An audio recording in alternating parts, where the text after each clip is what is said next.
Bem-vindos, bem-vindas a mais um webinário da Pró-Reitoria de Pós-Graduação e Pesquisa da Unifesp. Essa é uma ação conjunta da Pró-Reitoria com a Reitoria da Unifesp e com o Comitê de Enfrentamento de Covid.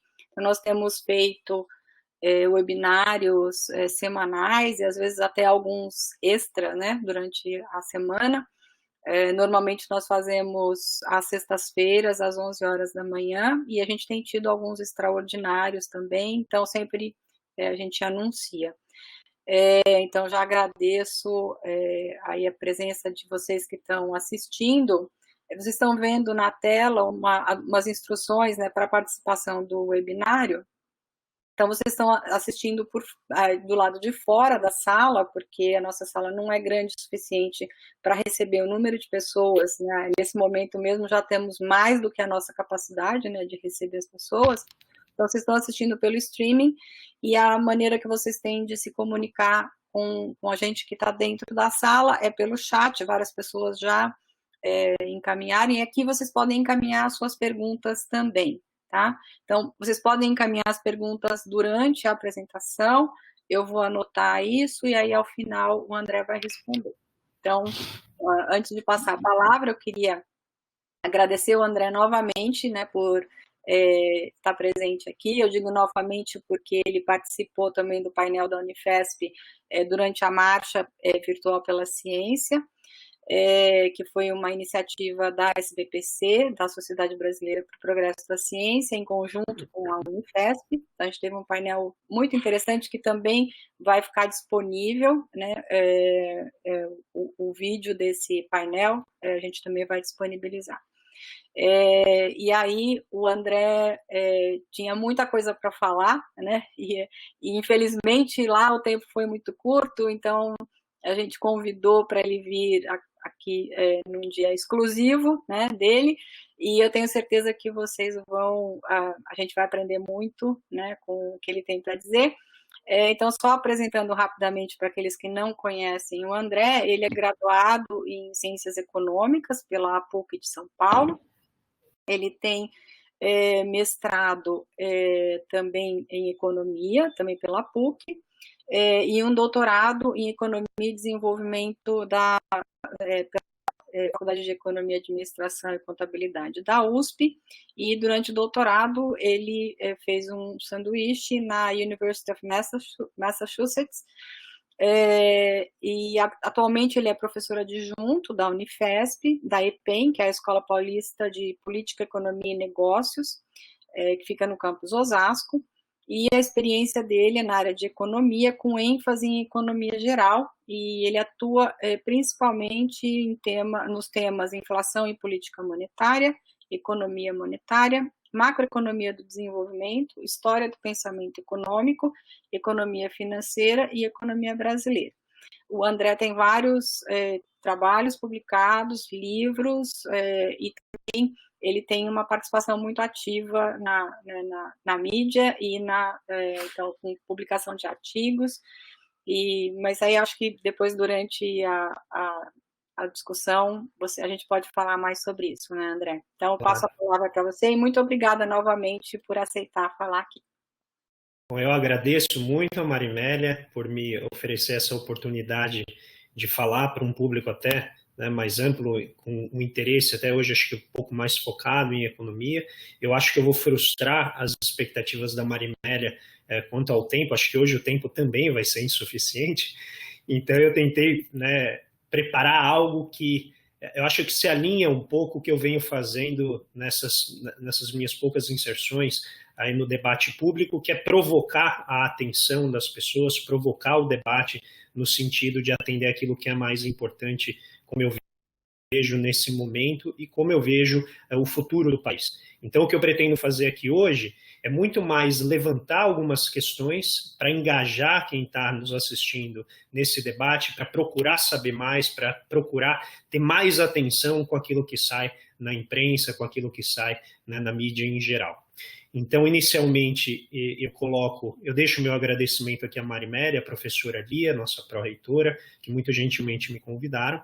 E a ideia vai ser falar um pouquinho dos caminhos para a superação dessa crise que eu vou chamar uma crise tripla, na verdade, mas eu vou focar no aspecto sanitário com os efeitos econômicos, e depois o problema do pós-pandemia, né? Então, o que vai ser qualitativamente a possibilidade ou o conjunto de possibilidades para a nossa sociedade, uma vez que a gente superar essa pandemia.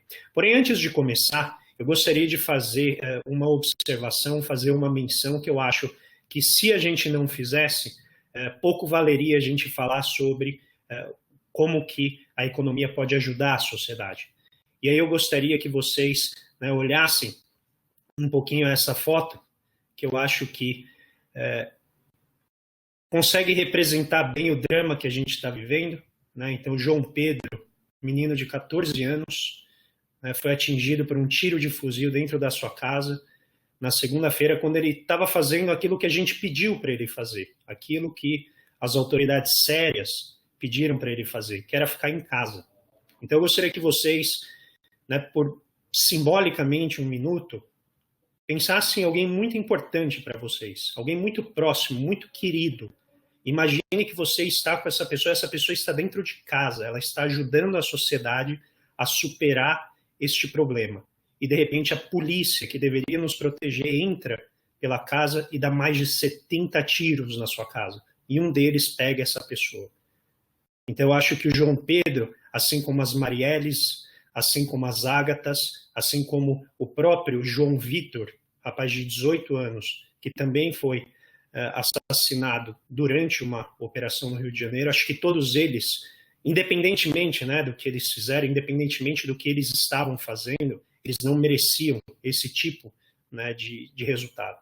Então eu peço um minuto simbólico de silêncio para que a gente possa efetivamente começar a discutir o que importa.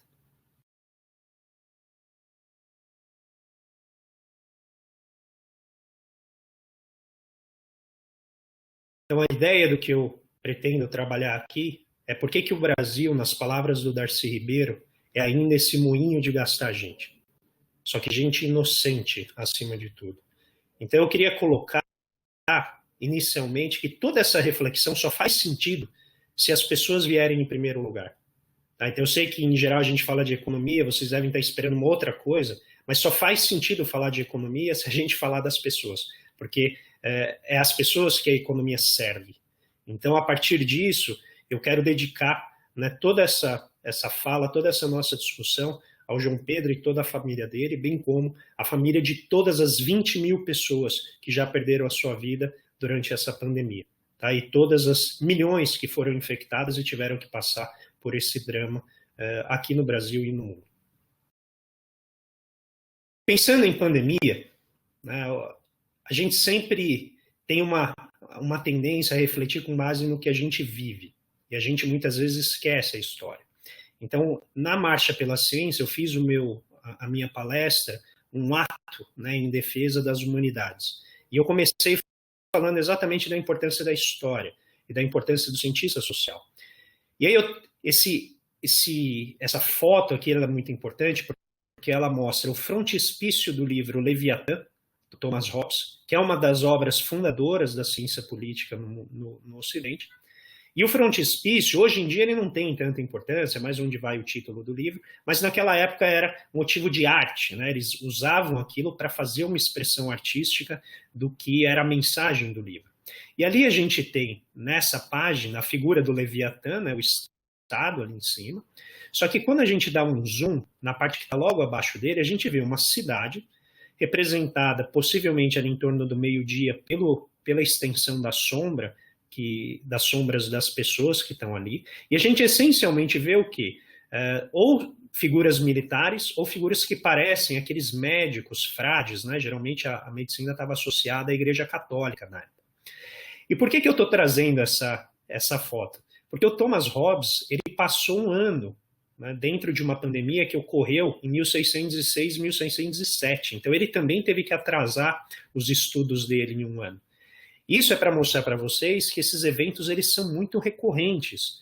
E depois do século XX, a gente diminuiu a frequência deles, ou conseguiu contê-los, né, de uma maneira mais eficiente, por conta exatamente das medidas de prevenção, das medidas de tratamento.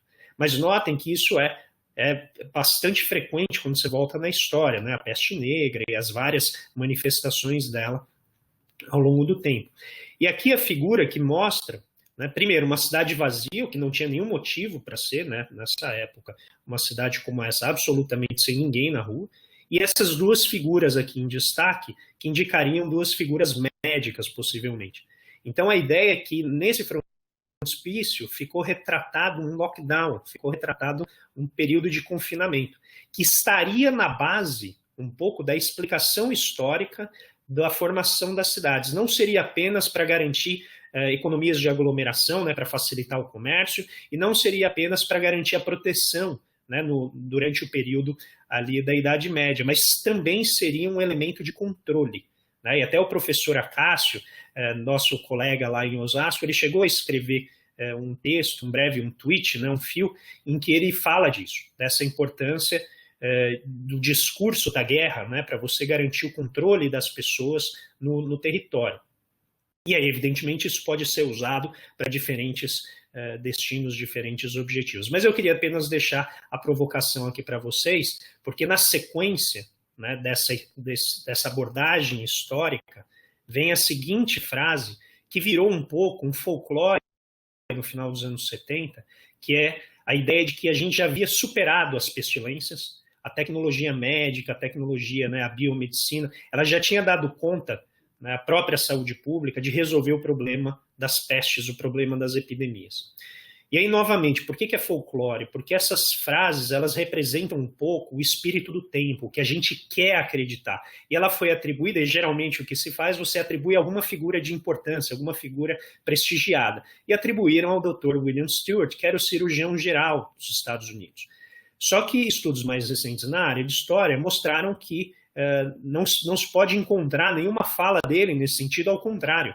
A fala dele seria de a gente tomar mais cuidado e equipar o sistema de saúde norte-americano com muito mais recursos para poder impedir novas ocorrências dessas epidemias. E por que eu estou falando isso? Para vocês verem que a ideia de fake news ela é super antiga. Ela não é algo que ocorre apenas agora e não necessariamente ela está associada a alguma intenção própria, mas ela pode ser apenas algo folclórico que sai passando pela economia, as pessoas vão acreditando por diferentes interesses, diferentes motivações. O ponto é, será que a gente venceu a pestilência?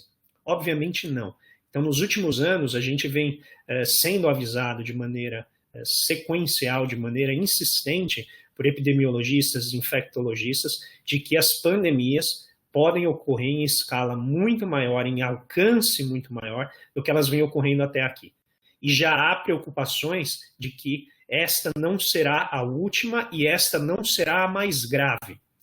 Então, um pouco do que a gente vai discutir aqui tem a ver com aprendizado. E como que a gente pode aprender com isso. E depois, na hora das perguntas, a gente pode, né, ir um pouquinho além e debater alguns detalhes que eu vou deixar, obviamente, de lado para que a gente possa chegar ao final nesse tempo. Então eu começo falando do impacto econômico, que é a parte que eu acho que causa mais dificuldade de entendimento e causa também um pouco de transtorno, porque todo mundo deve estar sentindo na pele, né, os efeitos dessa crise. Então o que a gente vê aqui é o que se espera em termos de variação do PIB, né, um levantamento feito aqui pelo IBRE da FGV, a partir dos dados do FMI, e vocês veem que as barrinhas dos países estão todas para a esquerda, indicando a previsão de crescimento negativo. Tá? Então, todos os países, com exceção de Índia e China, por hora, têm a previsão, né, de crescimento negativo, que significa que as economias vão diminuir de tamanho. Por que isso é importante? Porque passa pela necessidade de enfrentar a crise sanitária.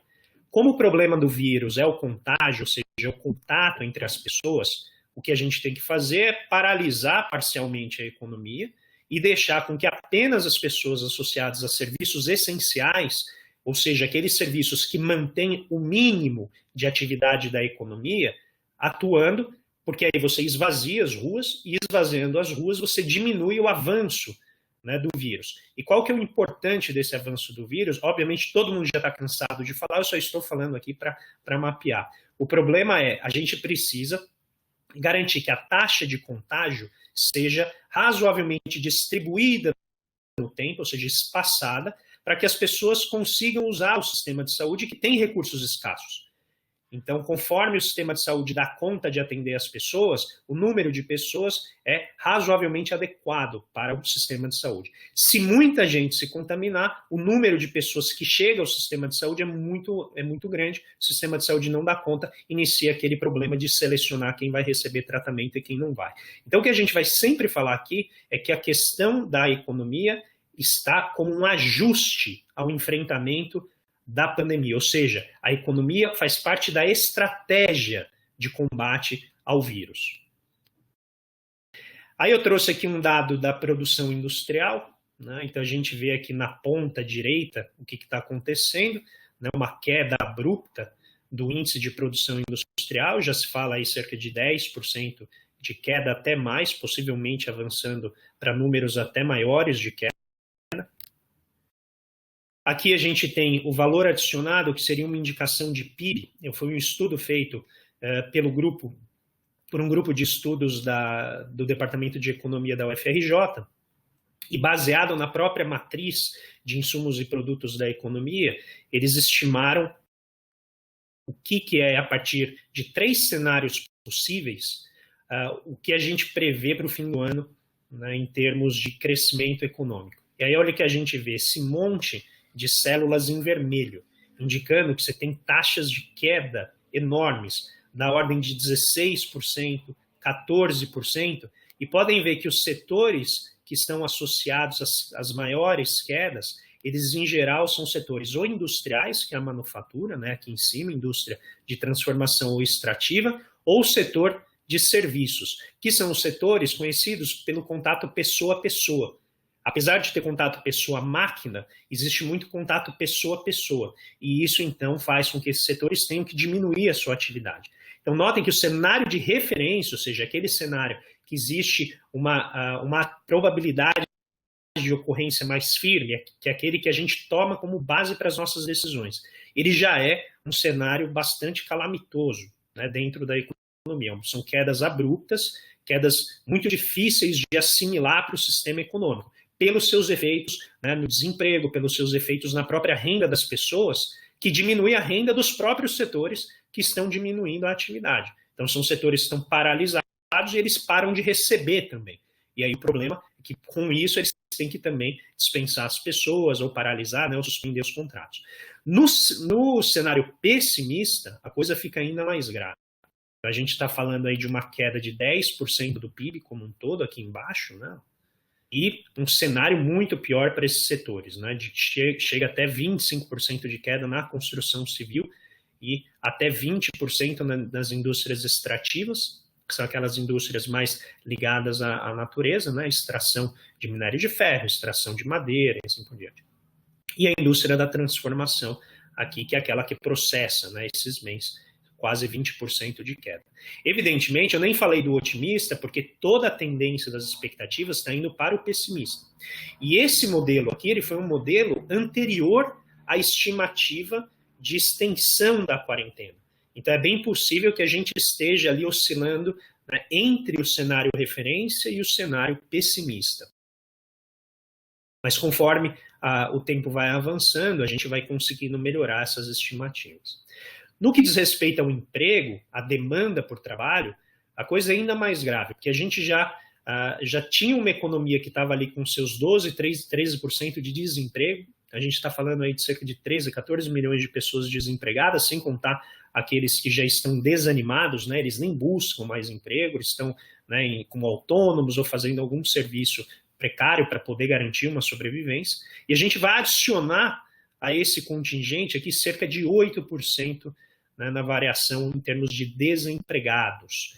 E aí podem ver novamente os setores que são mais afetados. Construção e comércio, né, somando aqui cerca de 3 milhões e 300, indústria da transformação, 1,2 milhão, e aqui serviços, 2,5 milhões de trabalhadores, pessoal. É muita gente, e esse é o cenário base, ou seja, esse não é nem o cenário pessimista. No cenário pessimista, que está logo na coluna ao lado, a gente está falando de um aumento do desemprego de 14%. Isso significa o quê? Que a gente vai ter possivelmente quase 30% da população desempregada se a gente migrar para esse cenário pessimista. Aí você deve estar perguntando, mas André, não tem como você dizer para onde vai? Infelizmente não tem como dizer, porque isso a gente está falando apenas da economia interna. E aí a gente precisa entender o que está acontecendo no mundo como um todo para poder saber para onde vai. E mesmo assim, é muito difícil de você bater, né, fechar a aposta em algum deles. Por quê? Porque o cenário é literalmente desconhecido. Tudo que a gente pode fazer é, com base no nosso presente, tentar estimar um pouco ali à frente o que vai acontecer. Mas essas previsões, elas precisam ser feitas e atualizadas recorrentemente. Agora, mostrando um pouco dos impactos de faturamento nos setores, a gente vê aqui esse levantamento da Cielo, e eles fazem esse levantamento com alguma frequência, mas esse aqui é o último que a gente tem, que foi de 1º de março a 16 de maio agora. Então, o que a gente vê? Ó? Que tem uma queda no varejo total de cerca de 30% no faturamento. É dinheiro vivo que está vindo 30% a menos. Cada empresa ganhava 10, está ganhando 7 agora. Pensem que esses setores eles são intensivos em mão de obra. Ou seja, mão de obra é o que mais custa para esses setores. Se você perde 30% do seu faturamento, possivelmente você está deixando descoberto alguma parte do seu custo com trabalho. O que significa que você vai ter que dispensar as pessoas se você não quiser que a empresa quebre. E aí a importância das medidas do governo, né, de tentar oferecer alguma forma de financiamento para as empresas poderem atacar esse problema do desemprego nesse período. A gente vai falar sobre tudo isso. Na área de serviços, o problema é ainda mais grave. A gente está falando aqui de 60% de queda no faturamento, mas lembrem-se que serviços compõem cerca de 70% do PIB. Tem todo quanto é tipo de serviços aqui envolvido. E aí tem um outro estudo da Elo que faz esse levantamento e decompõe um pouco, né, nos setores de serviços. E aí o que a gente vê aqui nesse gráfico da direita? Que todos os setores eles estão tendo quedas razoáveis. Quando eu digo razoáveis, é para uma crise, são quedas bem intensas. Então a gente está falando, setor de vestuário, quase 100% de queda de faturamento. Estacionamentos, né, porque as pessoas não têm saído tanto de casa, de carro, quase 90%. Setor de turismo, 83% de queda de faturamento. E aqueles que conseguem ter um efeito, né, de sustentação um pouco maior, são aqueles serviços associados diretamente ao que a gente chama de você manter a atividade, né, de vida durante essa pandemia, que são os supermercados e as farmácias. Então, essencialmente, esses dois setores, eles conseguem atrair um pouco a renda das pessoas, porque a gente está lidando com setores que são muito importantes nesse período para o abastecimento, né, tanto da área da saúde quanto da área de alimentação e o cotidiano em geral. Aqui eu trouxe um levantamento que o Banco da Inglaterra, o Banco Central Britânico, fez sobre a frequência de aproximação das pessoas. Então eles pegam, né, os dados de celular, os dados de busca na internet, os dados das companhias aéreas, e eles mostram o que aconteceu. Olha o grau da queda nesses setores. Avião, né, o setor de aviação, olha o mergulho, né, no número de partidas de aeroporto. É brutal. Tudo aqui que a gente for ver é brutal. Tudo são quedas astronômicas, literalmente. Assim, parece que está caindo do espaço o tamanho da queda. PIB, emprego, nível de atividade em todos os setores. A economia, literalmente, ela está sendo colocada num coma. Ela está sendo colocada num nível de atividade que é suficiente apenas para sustentar a vida. Qualquer coisa além disso pode jogar contra o processo, né, de cura, o processo de combate a essa invasão, né, do vírus. Aí a gente tem aqui, né, o uso de transporte coletivo. Aí tem aqui essa lilás mais escura, que é o tráfego, né? Então, o tráfego ele cai, né, inicialmente muito forte, e aí depois, com algum relaxamento, ou mesmo da parte das pessoas, né, impaciência, que é um elemento importante, a gente pode discutir isso nas perguntas, volta a ter um aumento do tráfego de veículos automotores. Aqui a gente tem os elementos de busca no Google, então tanto automóveis quanto reservas de hotel aqui, justamente para você, né, ou cancelar, mas basicamente você está parando de procurar hotel, está parando de procurar aqui ingressos de teatro, porque são todas as atividades que foram paralisadas durante a crise.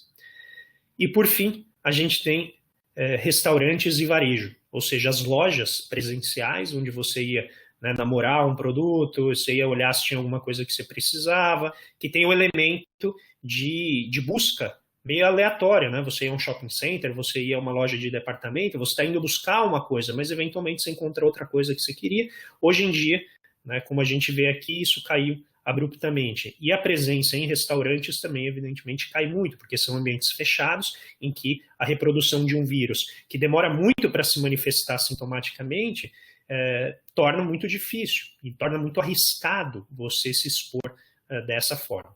Então, esses são setores, apenas para ilustrar para vocês, que estão sentindo muito profundamente na pele. E aí vem um problema que está associado a como, né, fazer para passar por essa tempestade de uma maneira mais calma.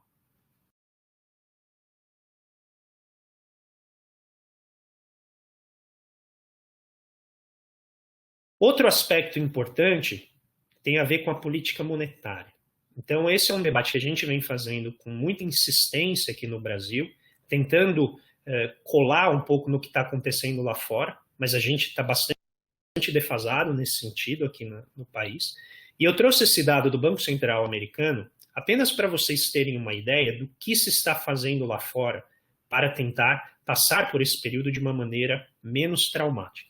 Então, aqui a gente tem o balanço do Banco Central americano. O que significa isso? O ativo do Banco Central tem a ver com os pedaços de papel financeiros que ele guarda na carteira dele. Por quê? O Banco Central usa esses ativos para tirar a moeda da economia ou colocar a moeda na economia, usando os bancos comerciais. Então, por exemplo, os bancos têm lá um número de reservas, tem um valor lá de 5 bilhões de reservas, que é o dinheiro que você depositou na conta do banco e ele não emprestou para ninguém, então ele guardou.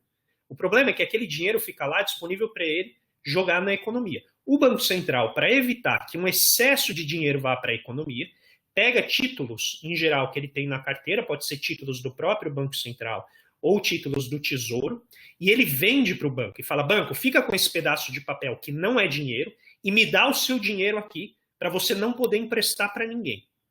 E fazendo isso, o Banco Central tenta impedir que aquela reserva que o banco tinha vire dinheiro na economia.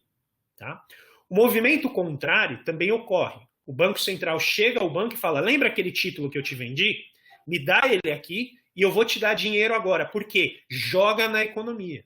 Empresta para alguém, porque tem gente precisando. O banco fala, tudo bem, eu estou brincando. Ele fala, tudo bem, ele é obrigado a fazer isso. Ele vai lá e pega o dinheiro do Banco Central e devolve o título para ele, que é o que a gente chama de operação compromissada. É um compromisso entre as duas partes. Então ele tem que devolver aquele título para o Banco Central. E aí aquele dinheiro fica parado na conta do banco. E ele pode jogar na economia ou não. O problema, e a gente vai discutir isso, é que não necessariamente o banco ter dinheiro disponível significa que ele vai querer jogar na economia. Porque pode ser que as pessoas que precisem do dinheiro, ou as empresas que precisam do dinheiro, sejam exatamente aquelas que têm a menor chance de devolver o dinheiro. Porque elas estão passando por um momento difícil. Então vocês devem conhecer muitas pessoas que precisam de dinheiro, que têm dificuldade de devolver para o banco, enquanto você não tem essa dificuldade. Você nunca vai pedir dinheiro para o banco, se você não tem essa dificuldade. Esse é o problema que a gente chama de seleção adversa. Então, quem vai buscar dinheiro no banco são as pessoas com menor chance de devolver. Aí o banco faz o quê? Não empresta, fica com o dinheiro parado. Tá? Aí depois a gente pode discutir as implicações disso. Mas o que eu quero mostrar aqui para vocês? Que na crise de 2008, nosso último grande trauma, o Banco Central norte-americano injetou cerca aí de 1 trilhão e pouco de dinheiro direto na economia. Então, o ativo do banco, que é isso aqui, ó, ele deu esse salto de 870 bilhões para 2,3 trilhões de dólares. Então, ele chegou para a economia, para os bancos e falou, me dá esses pedaços de papel, esses ativos financeiros, ações, títulos do governo, títulos de dívida privada, que você tem guardado aí, e me dá esse dinheiro, me dá esse título e eu vou te dar dinheiro vivo para você injetar na economia e ajudar a economia a sair desse buraco. Esse foi o necessário para tentar começar a sair da crise. Ao longo do tempo, o que o Banco Central foi fazendo? Aumentando ainda mais esse ativo, ou seja, ele foi jogando mais dinheiro na economia e estabilizou aqui em cerca de 4 trilhões e meio. Nas últimas semanas, olha o que o Banco Central americano fez. Saltou aqui de cerca de 4,5, alguma coisa assim, 4 trilhões, para 7 trilhões de dólares. Então, o Banco Central americano já injetou 3 trilhões de dólares na economia americana e no mundo afora, porque o dólar acaba indo para o mundo inteiro. Para vocês terem alguma noção de medida, o PIB brasileiro, hoje, com esse câmbio, deve estar em torno de 2 trilhões e alguma coisa de dólares. Então, o Banco Central americano, em poucas semanas, injetou na economia mais do que o PIB brasileiro de um ano inteiro. Tá?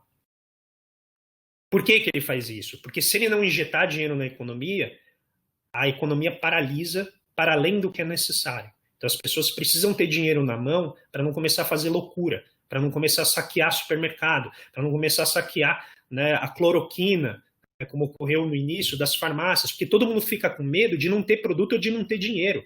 Então, o Banco Central injetando dinheiro na economia, ele está tentando acalmar a economia, diminuir a temperatura da ansiedade. Vai dizer assim, ó, calma, teu dinheiro está aqui, não use tudo agora, vai usando conforme você precisa, porque você não sabe quanto tempo isso aqui vai durar. Tá? Não colocar dinheiro na economia é um risco enorme, e nós estamos correndo esse risco de uma maneira muito perigosa. Que a gente não está fazendo isso. Uma outra face dessa crise que eu queria mostrar para vocês tem a ver com a reorganização dos mercados.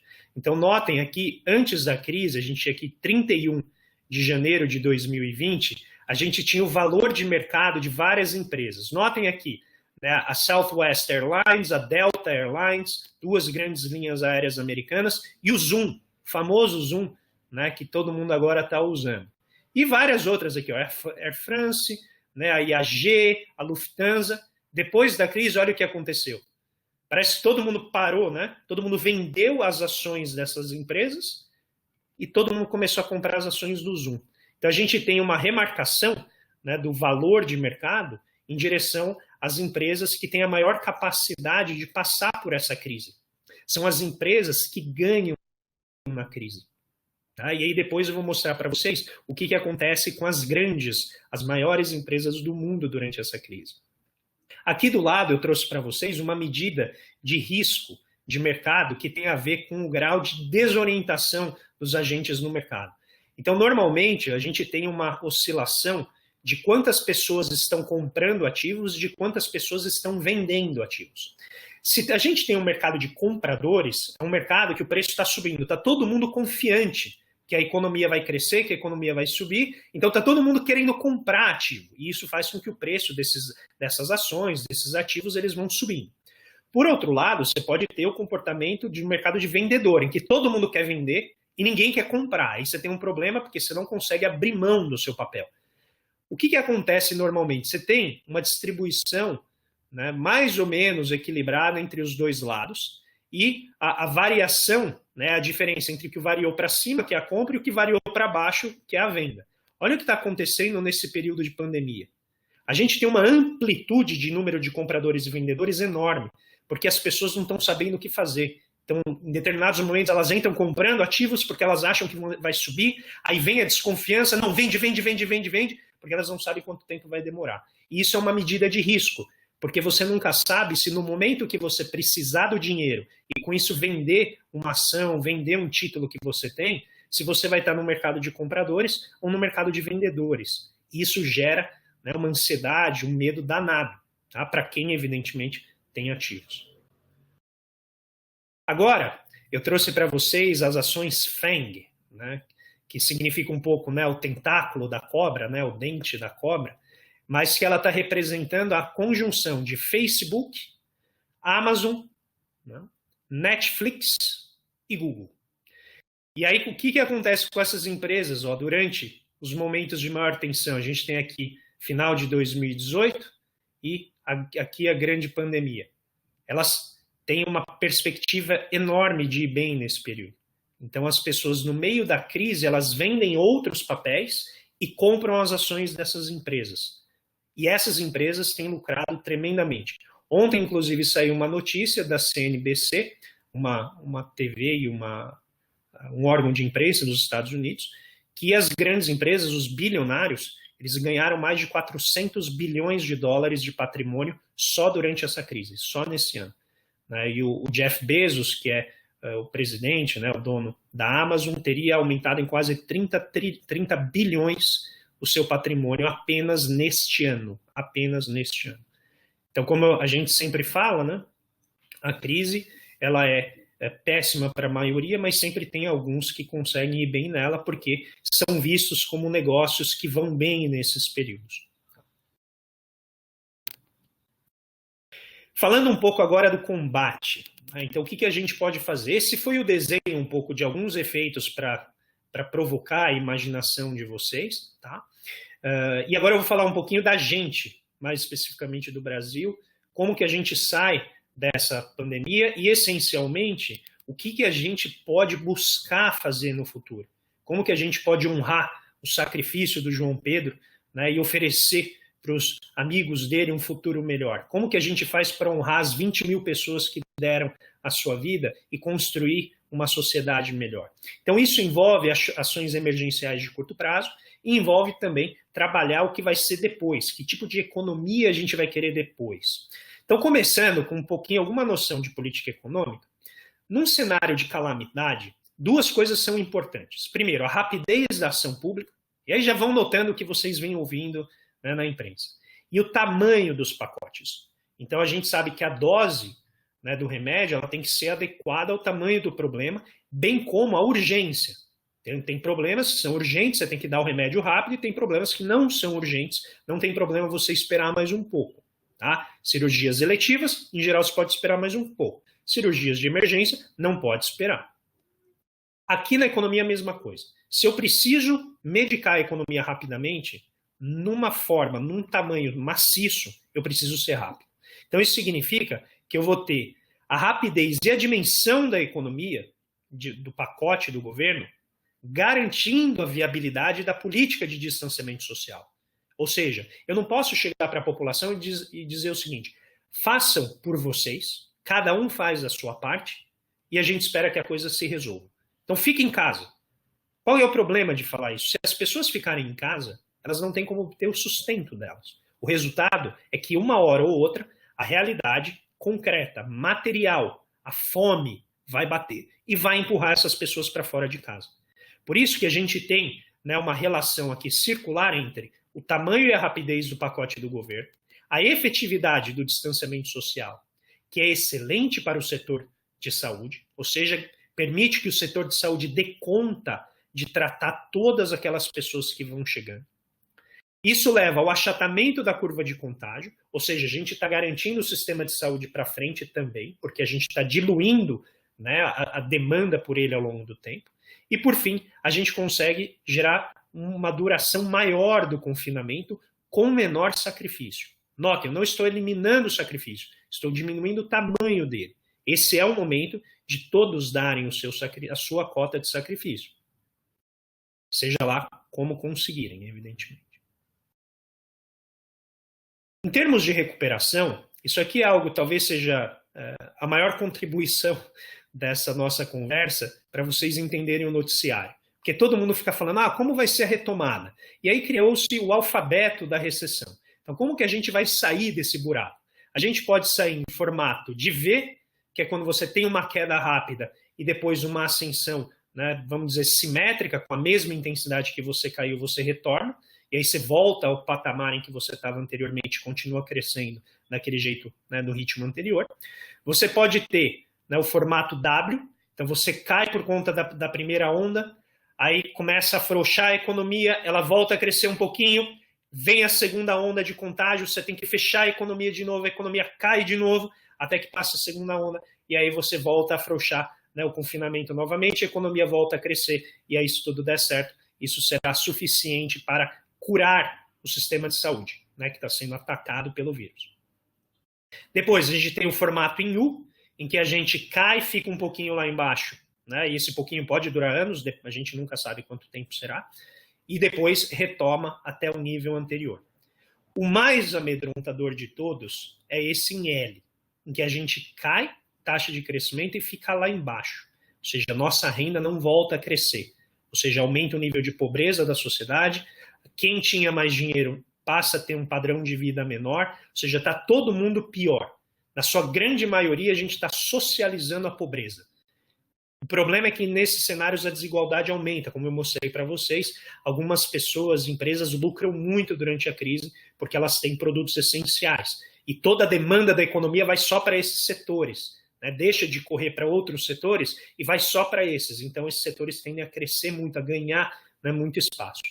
E aí, por fim, né, o que eu gosto de chamar o samba do crioulo doido é aquele que você sobe e desce de uma maneira a mais perversa possível, em que as autoridades não conseguem organizar um esquema de saída da crise que seja crível para a população. Então a gente cai inicialmente, não consegue avançar, fica lá embaixo, depois retoma, mas vocês veem que retoma de uma maneira muito abrupta, que aumenta muito a confiança, e a gente cai de novo, e depois tem uma leve retomada um pouquinho mais para frente, e, em tese, retomaria o estágio anterior. Muito bem. Como que a gente sai, então, dessa crise? A gente tem que repor a renda das pessoas mais afetadas, desempregados, informais, autônomos, as pessoas em condição de rua, as pessoas que estão desalentadas, que não procuram mais emprego, que elas já desistiram. Depois, garantir o financiamento das empresas afetadas, garantir que essas empresas tenham uma sobrevida, que elas consigam passar por essa crise sem ter que mandar os seus empregados embora e sem ter que obrigá-los a ir trabalhar.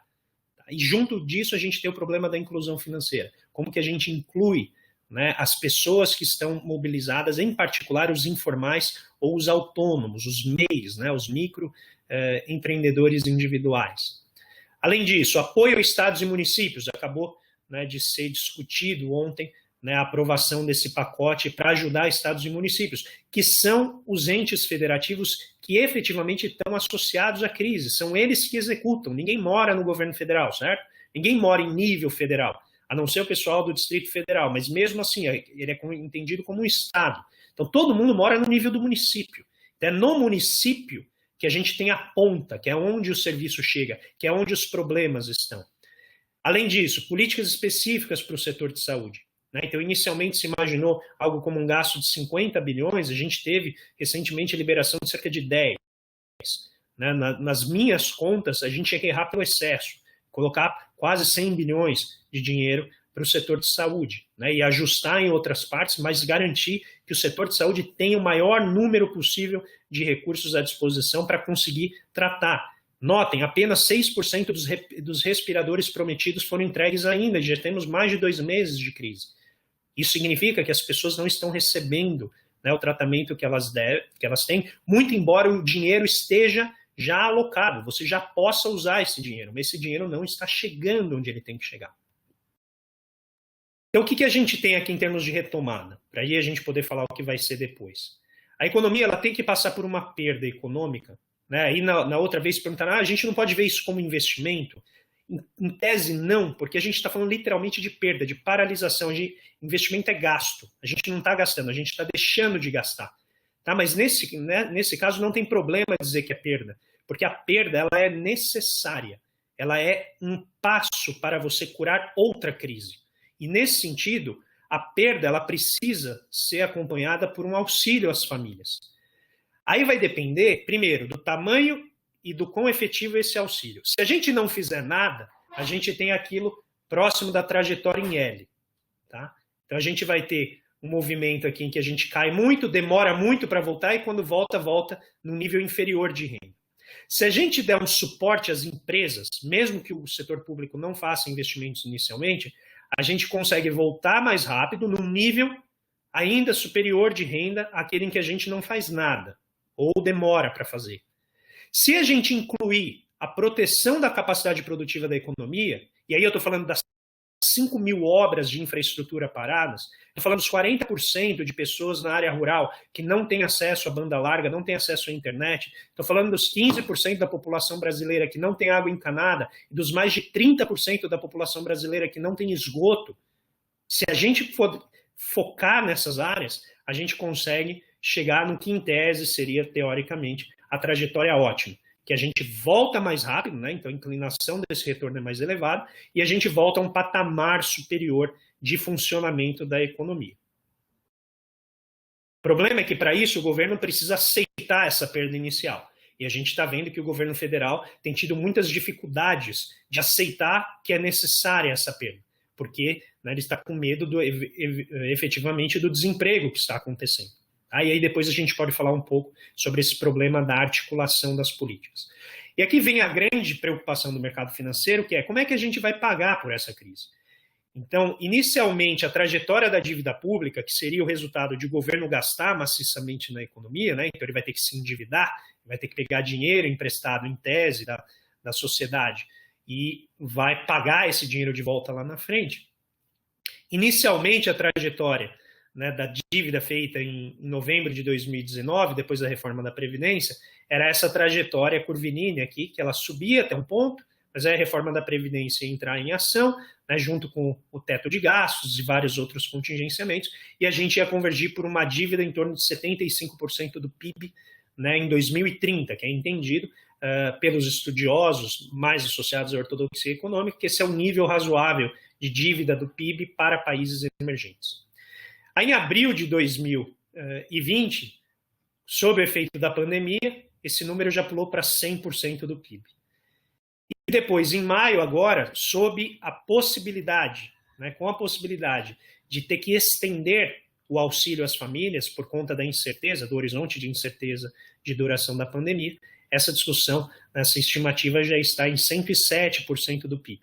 Tá? Aí depois, na discussão, a gente pode conversar um pouco quão aceitável e viável é essa discussão agora, tá bem, gente? Mas, inevitavelmente, a gente vai ter que pagar por essa crise, e pagar por ela envolve se endividar no curto prazo.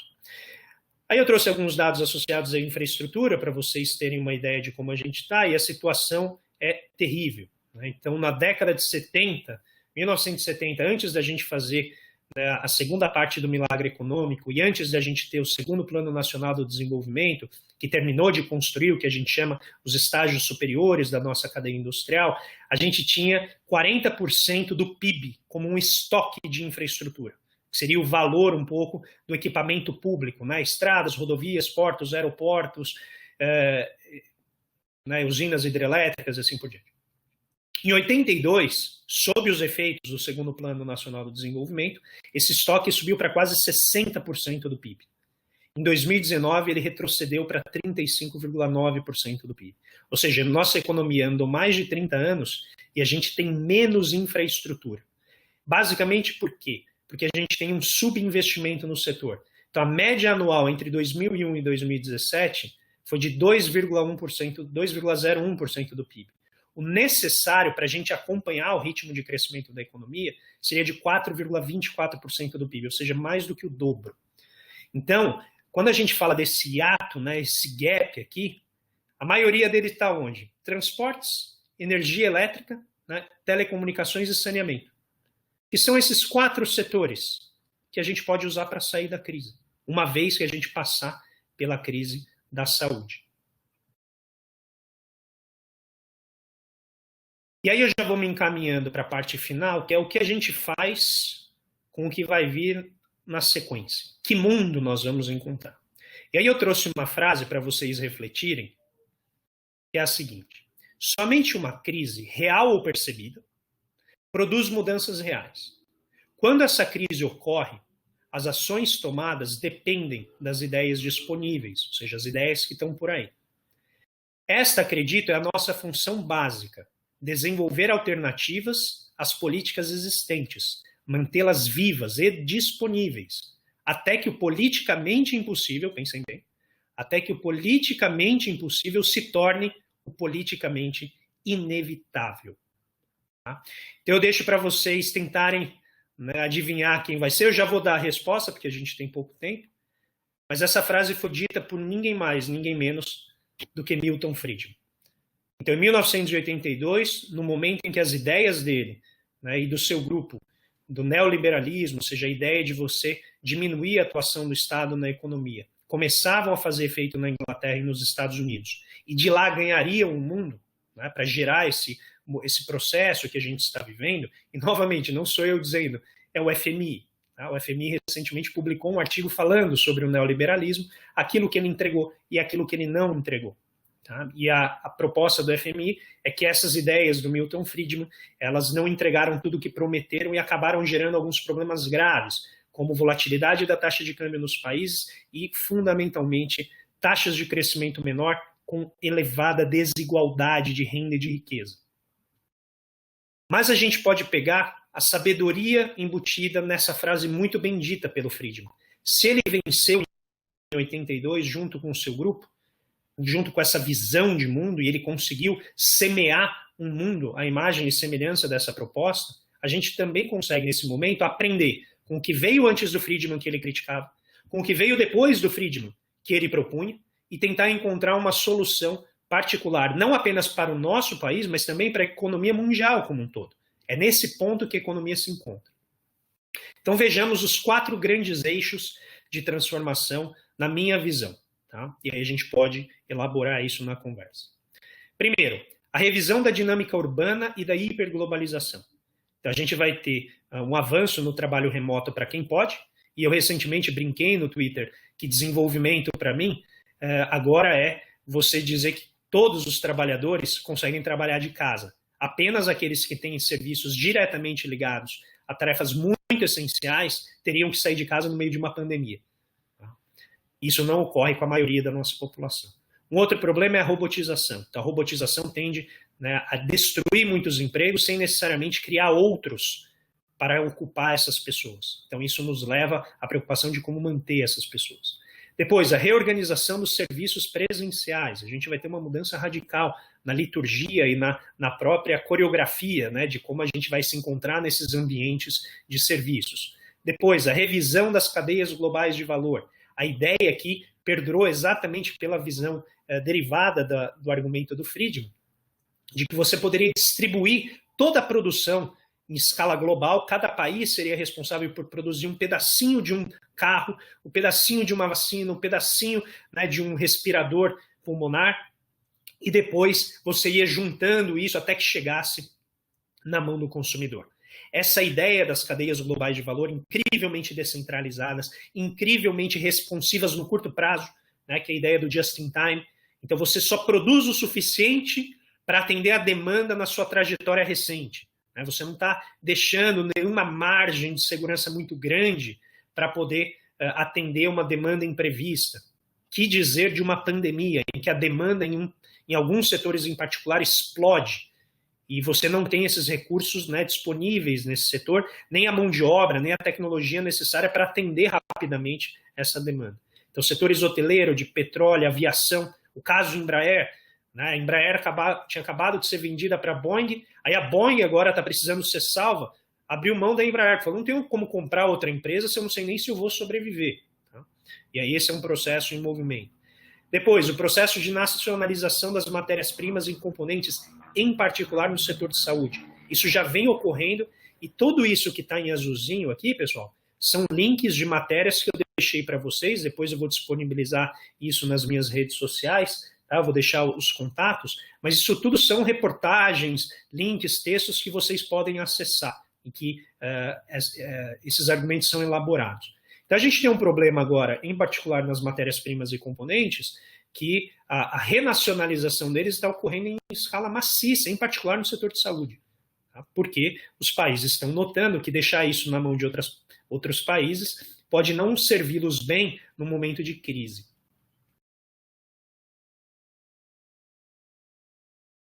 O segundo grande eixo de mudança que eu vejo, o rejuvenescimento do Estado planejador. A gente está vendo que o Estado não pode ficar no banco de trás do mercado e apenas aparecer quando o mercado está em apuros. A gente está vendo isso, novamente, não sou só eu quem está falando, eu falo isso há muito tempo, mas quem está falando isso são prêmios Nobel que antes tinham uma visão um pouquinho o pé atrás com o Estado, mas estão acordando para o fato de que o Estado ele é essencial, que a gente tem vários problemas de ação coletiva que requerem atuação do Estado. Então, primeiro, a revisão em natureza do alcance da atuação estatal. Então, recentemente, anteontem, saiu um artigo sobre essa discussão aqui no Brasil. Depois, a maior importância das políticas setoriais.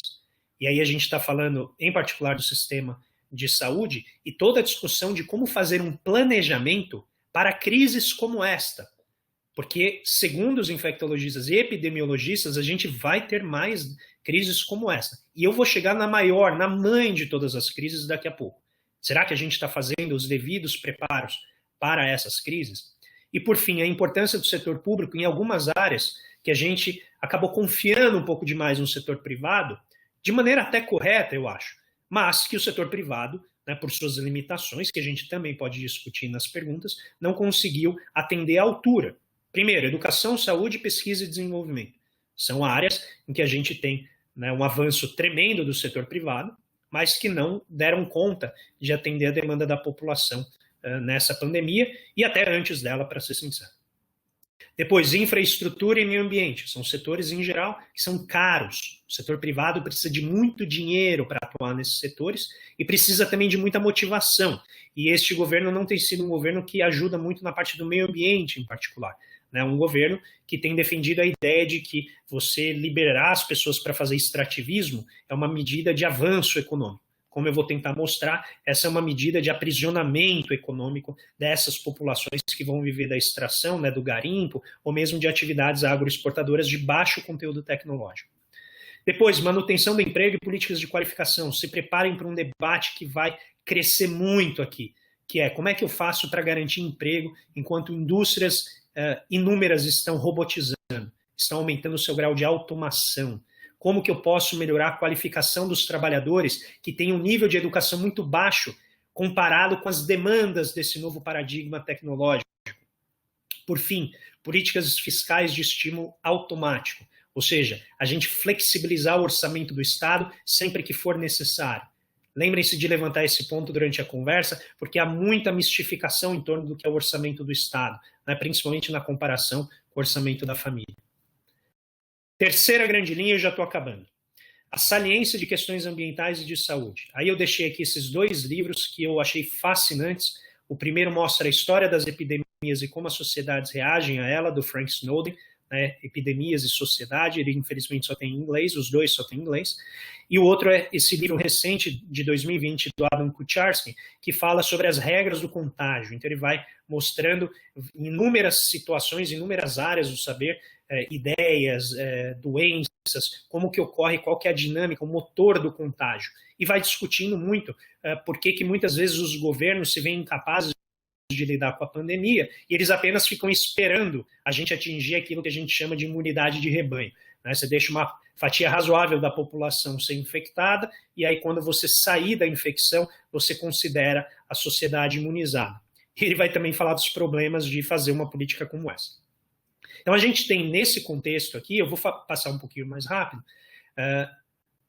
que reconfigurar o nosso sistema para entender a nossa relação com a natureza. Se a gente não fizer isso, a gente vai ter problemas muito graves. E agora parem para pensar, se no meio dessa pandemia a gente está discutindo, né, as brigas políticas da campanha de 2022 e os Estados Unidos estão brigando com a China para ver se Hong Kong vai flexibilizar ou não, imaginem se a gente está realmente se preparando para essa grande crise. Ou se a gente está se perdendo em distrações devido à nossa incapacidade de cooperar.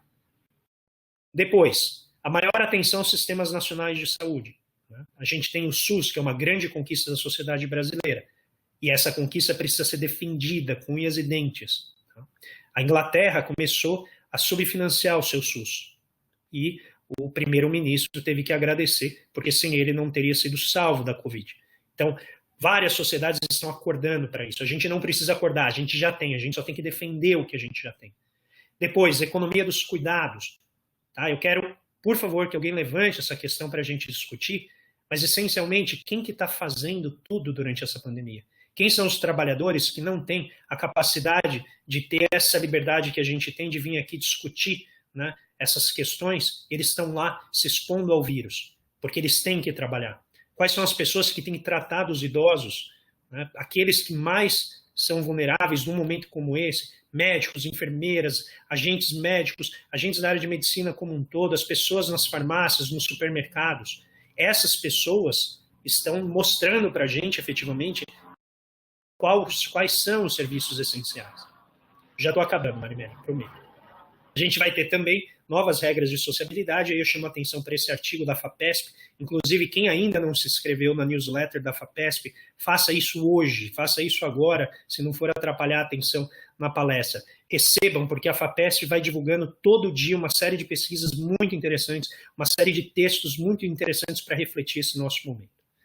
E aí, finalmente, o crescimento da pobreza e das desigualdades sociais. Acho que eu não tenho como dosar, né, o problema que as classes mais vulneráveis serão aquelas que sofrerão mais. Eu venho trabalhando bastante com a professora Luciana Rosa, a professora Solange Leide lá em Osasco, a gente vem discutindo muito esses efeitos, em particular os efeitos sobre a probabilidade das pessoas entrarem na pobreza. Tá? Então, mantenham-se atentos, aí a gente tem mais coisas para aparecer em termos de estudo. Mercado de trabalho e informalidade, né? Então, a uberização da economia, essa ideia de você trabalhar para uma grande empresa, né, chamando você de empreendedor, trabalhador empreendedor, mas que na verdade é um trabalhador sem muitas proteções. E com isso, a valorização do trabalho humano, o conceito de essencialidade vai ser levantado cada vez mais.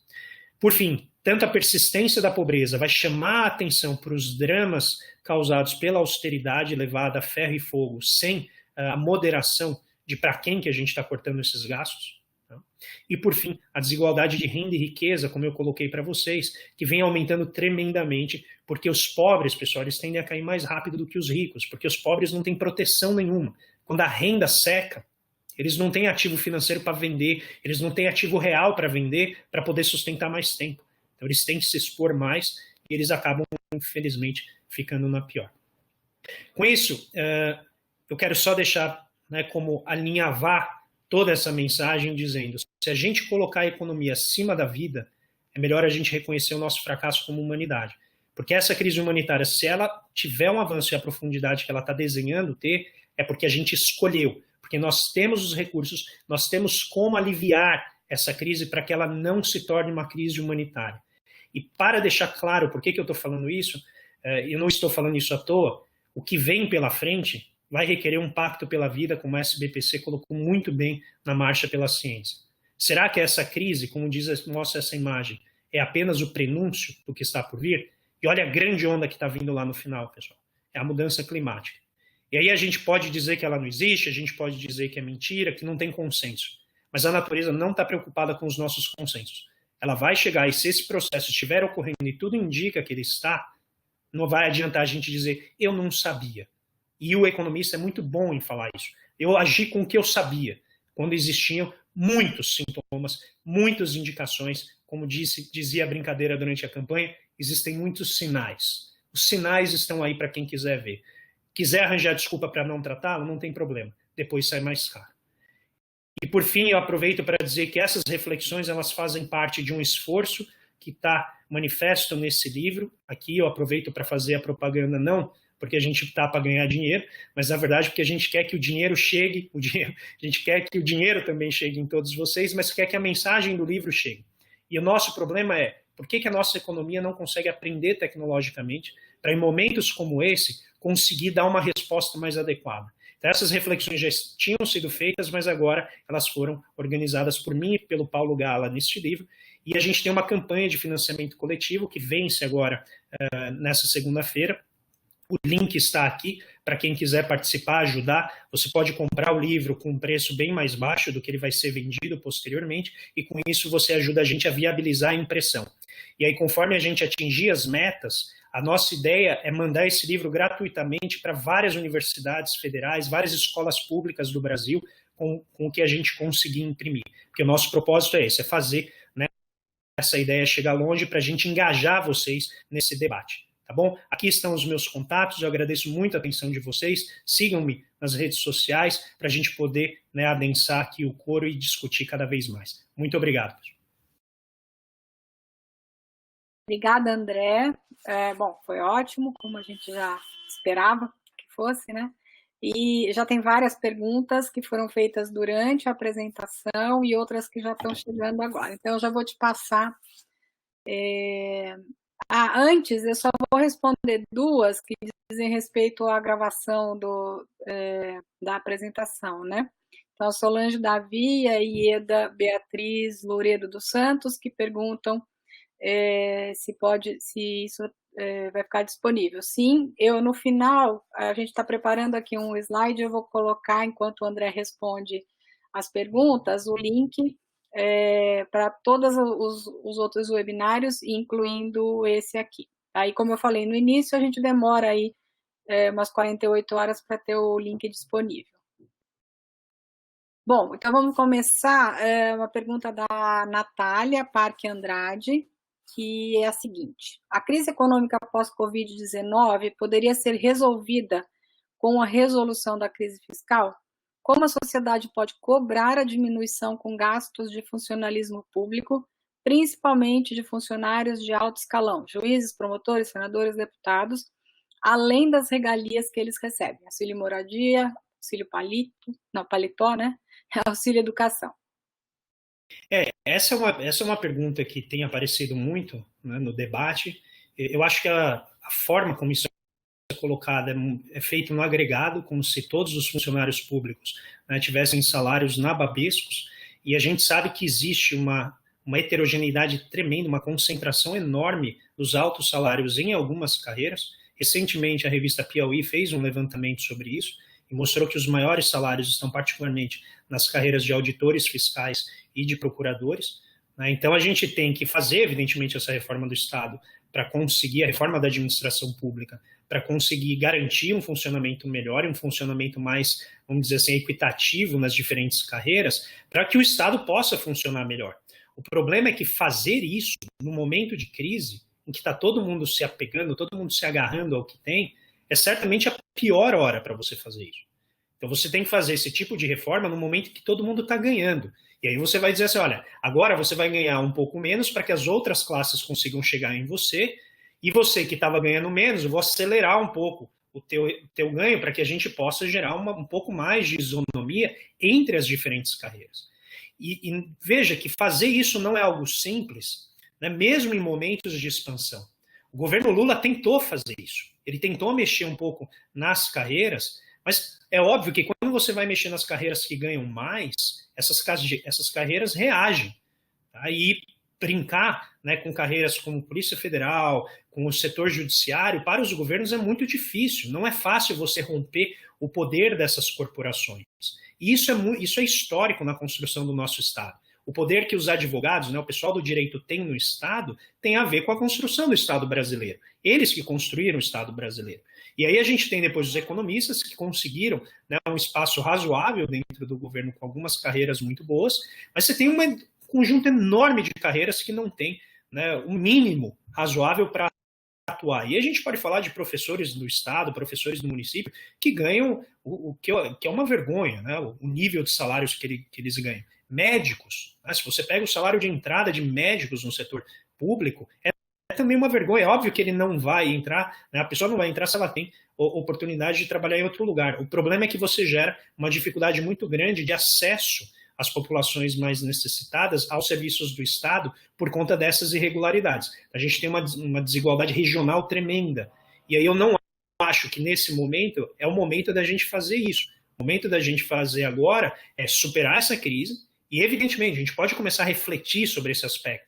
Só que existem formas um pouco mais saudáveis de você pedir o sacrifício dos funcionários públicos, que eles continuarem trabalhando no que eles puderem, eles continuarem fazendo o que eles fazem bem, mesmo que remotamente, e contribuir da maneira que eles puderem. Não é isso que a gente exige dos ricos? Não é isso que a gente exige dos bilionários? Ah, faça a sua campanha de doação, faça a sua entrega voluntária. Por que eu digo isso? Porque nunca conseguimos passar o imposto sobre grandes fortunas, nunca conseguimos avançar, né, na tributação de lucros e dividendos. Então é muito, vamos dizer assim, eu vou usar um termo, né, mais moderado.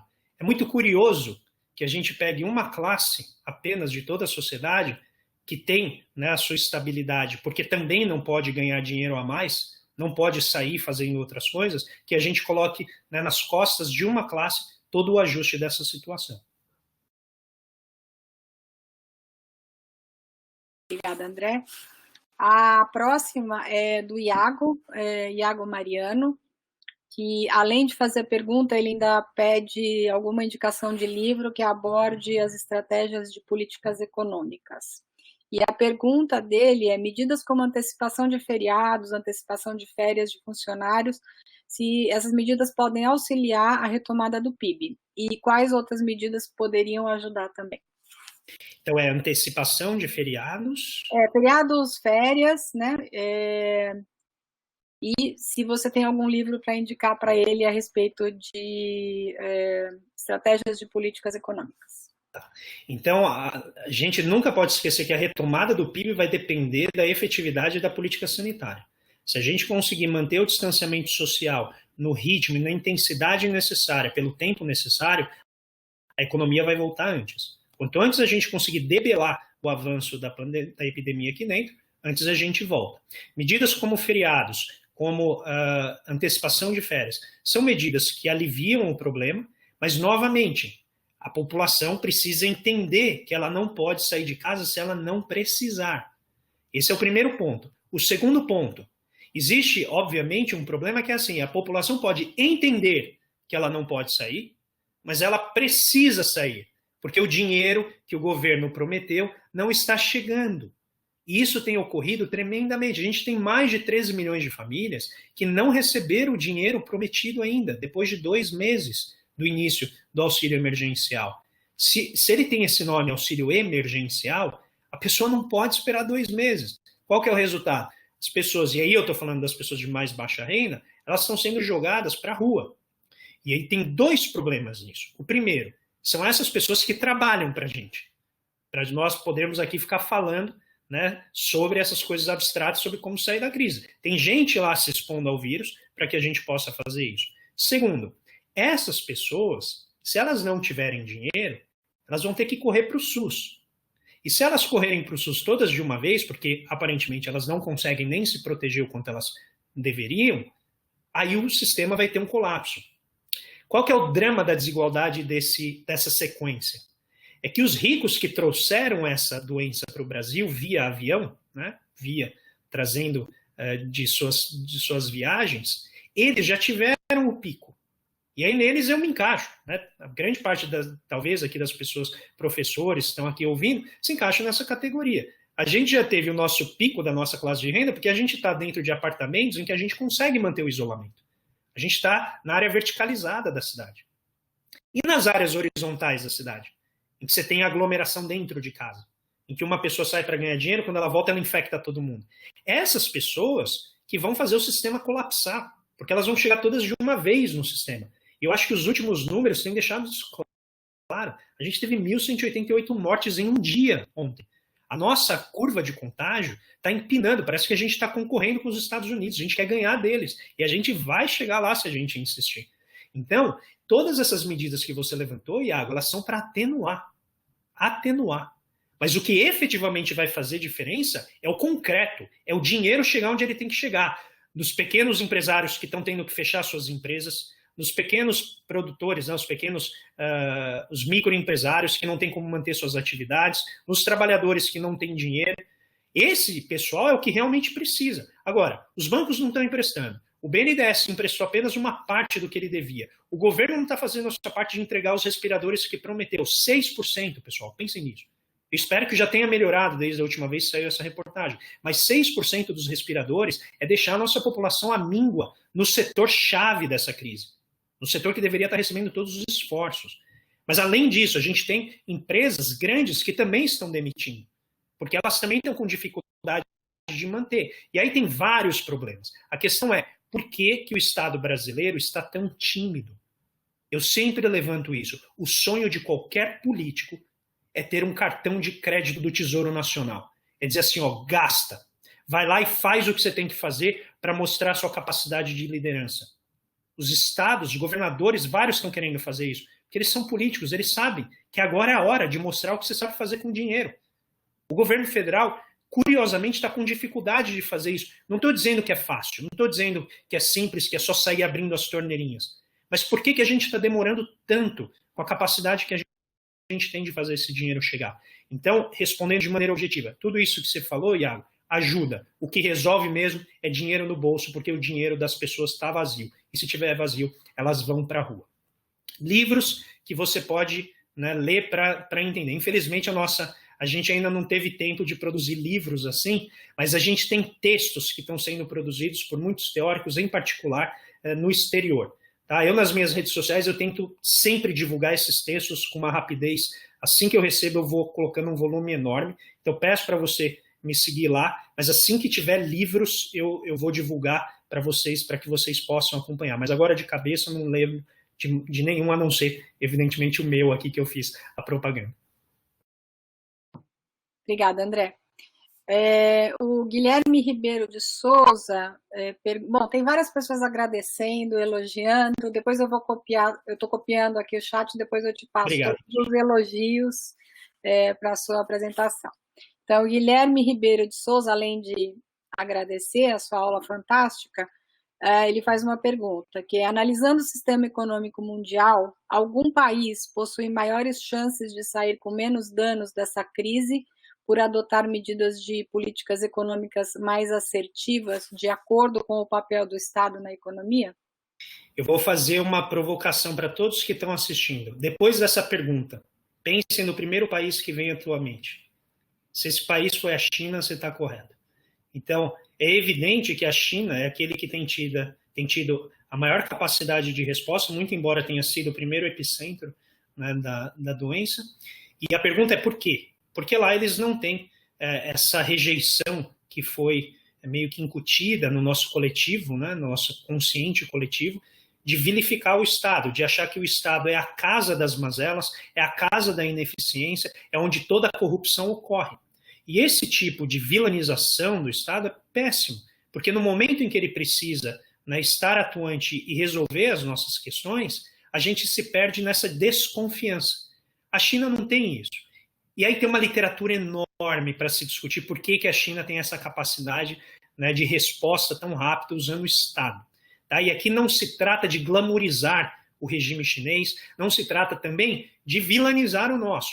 A questão é qual que é o modelo adequado. A China conseguiu desenvolver um aparato de Estado suficientemente avançado para gerar dentro das suas economias as áreas de maior concorrência mundial. As empresas chinesas de inovação, que elas copiam tudo aquilo que é feito no Vale do Silício, elas são protegidas pelo Estado, que impedem que grandes como Yahoo, Facebook, né, Uber, essas empresas entrem na China. Então elas criam os delas lá. Agora vai ver a concorrência. A visão do empresário chinês é de que o pessoal no Vale do Silício são todos coroinhas católicos, cheios de pudor na concorrência. Isso é a fala deles, com todos os preconceitos embutidos. Por quê? Porque lá é a concorrência de quebrar o pescoço. Eu tenho que avançar.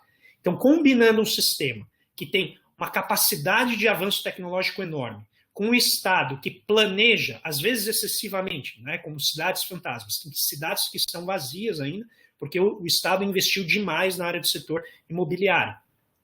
Você tem uma capacidade de organização e uma flexibilidade tecnológica que permitiu à China concentrar grande parte dos insumos hospitalares necessários para lidar com essa crise. Em particular, o quê? Os respiradores pulmonares. Então, a gente tem esse problema hoje. Se você quiser respirador pulmonar, você tem que ir para a China e tem que convencer, né, os chineses a não romper o contrato com você, porque tem outro concorrente, outro país pagando mais para ter esse respirador, como ocorreu com os Estados Unidos. Os Estados Unidos chegam com a força do dólar e tentam limpar o mercado. Para você entender a dimensão disso, você já deve ter visto aquele caso de pessoas que chegaram antes da pandemia estourar e limparam os estoques dos supermercados de álcool em gel, né, de papel higiênico, pessoal que estocou em casa para fazer o quê? Para vender. Como que eles fizeram isso? Chegaram primeiro e pagaram por isso. Os Estados Unidos estão fazendo a mesma coisa, só que no plano, né, de alguns insumos hospitalares que são muito caros para eles, que eles precisam ter isso lá. Qual que é o efeito? Você está tendo uma redução na oferta relativa, né, a demanda está muito alta com relação à oferta em nível global, e vários países estão reagindo, já tentando reestruturar os seus sistemas produtivos para produzir esses elementos, esses insumos que estão faltando. Note que o swab, que é aquele cotonete que você usa para pôr na garganta e no nariz para fazer o teste, né, da Covid, ele era produzido 100% por uma empresa na Lombardia, no norte da Itália, ou seja, o lugar que teve que paralisar, parou a produção de swab. Resultado, você teve que reorganizar e fazer outros países produzirem. Então, de maneira mais assertiva, a China tem sido, junto com Singapura, tem sido as economias com maior capacidade de resposta, mas em termos produtivos, de capacidade de saída da crise, eu acho que a China certamente vai ser aquela que vai dar o exemplo nesse sentido. Obrigada, André. Tem 2 ou 3 perguntas aqui a respeito de bancos, né? A Larissa Muniz Gonçalves, que pergunta se, além das empresas, como você disse, os bancos também se dão bem nessa pandemia. Agora o outro. Deixa eu ver aqui. Sim. Qual que é o papel dos bancos públicos nesse momento? Foi o Felipe Mandim. Qual é o papel dos bancos públicos nesse momento? Lembrando que o Banco do Brasil é uma economia mista. Isso, economia mista, e reporta resultado a acionistas. Não seria importante que todos os bancos fossem incentivados a participar nesse momento? Então, os bancos eles estão sendo fortemente incentivados. E aqui eu gostaria de fazer um adendo ao que eu falei da paralisia do setor do governo federal em particular, mas a gente deve reconhecer, ainda que a gente não concorde com todas as medidas, que o Banco Central tem sido exímio em termos de agilidade, muito por comparação com as outras áreas, mas ele tem sido um centro de excelência de resposta, né, à crise, ainda que de maneira insuficiente, tentando superar os gargalos, os desafios. O problema, e aqui a questão fica complexa, é que os bancos não são obrigados a emprestar. E esse foi o objetivo da crítica que eu e vários outros economistas publicamos hoje na Folha de São Paulo, um artigo justamente falando isso. A gente tem que fazer o dinheiro chegar em quem precisa. E o nosso argumento é que fazer isso via bancos é uma péssima ideia por conta desse problema. Você não pode obrigar os bancos a emprestar.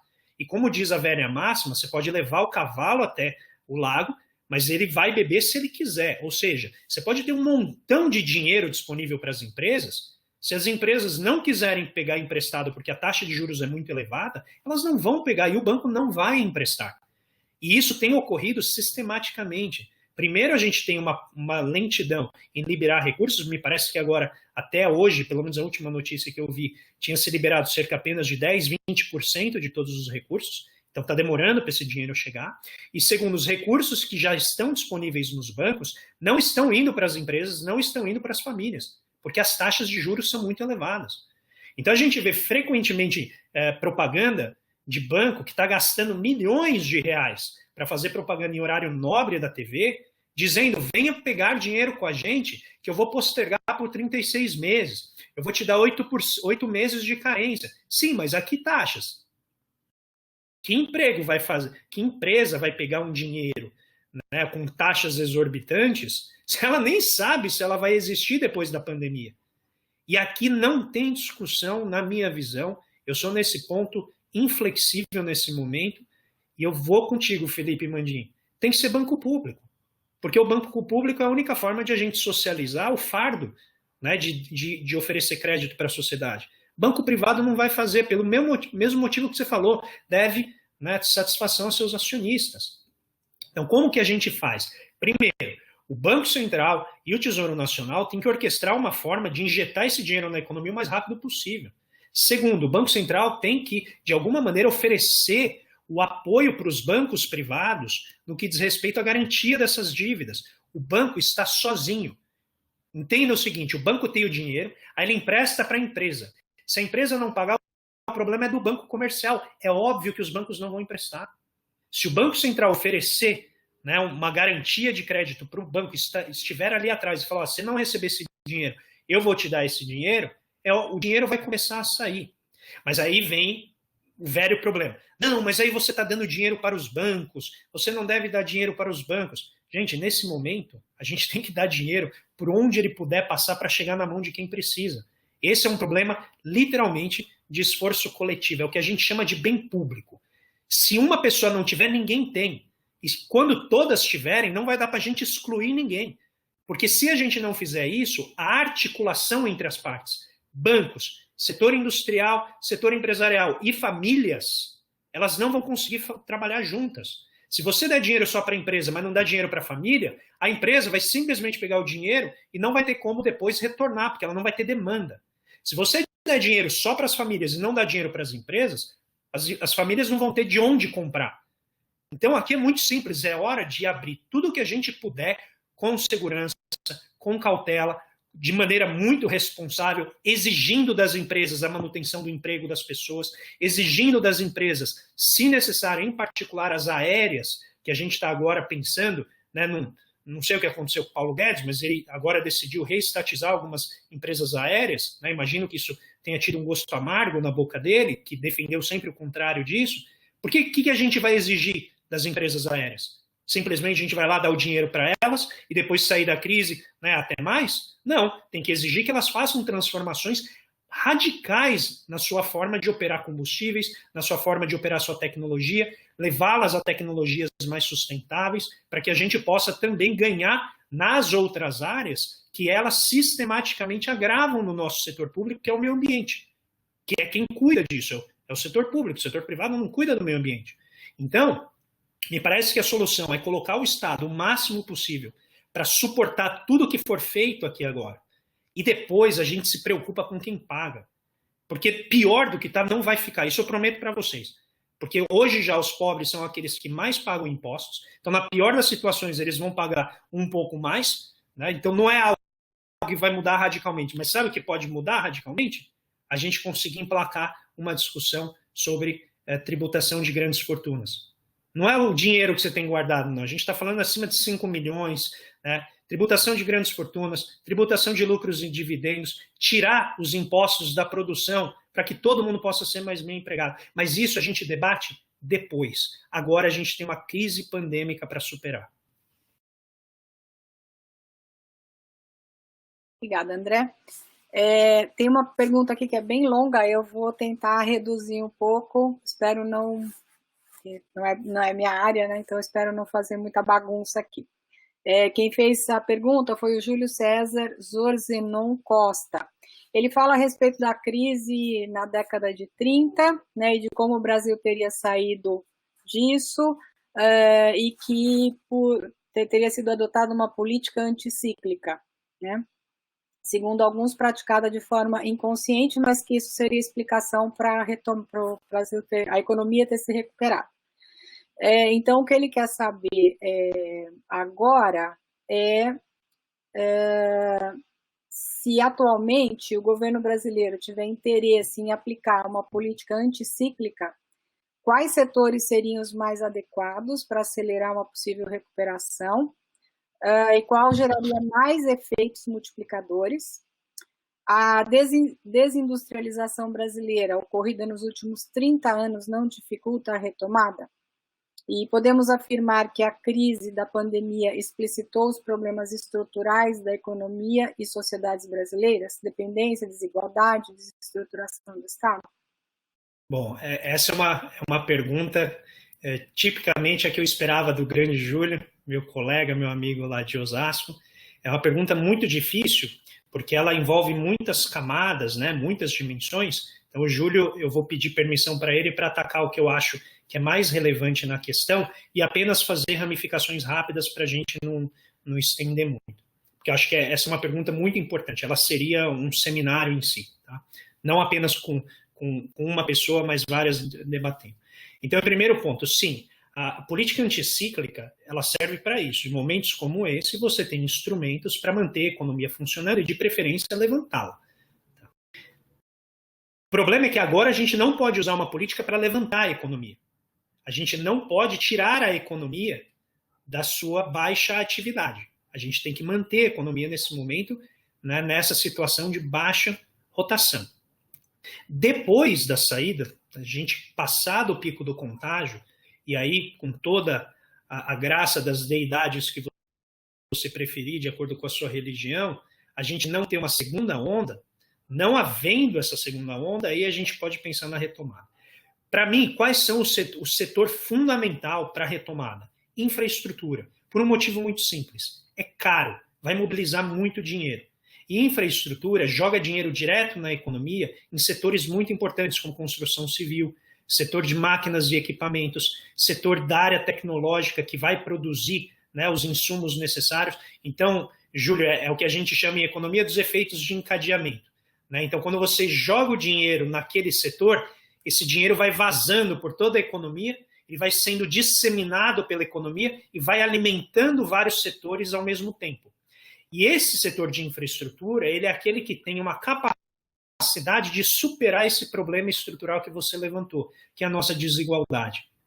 Então, se a gente pegar os efeitos multiplicadores, mas não apenas de renda, mas em termos de qualidade, de indicadores de saúde, indicadores de expectativa de vida, de as pessoas terem água encanada, de as pessoas terem tratamento de esgoto, a gente melhora simultaneamente expectativa de vida, níveis de saúde, melhora a qualidade do gasto em saúde, porque a gente vai parar de gastar com essas doenças que são muito primárias. Tá?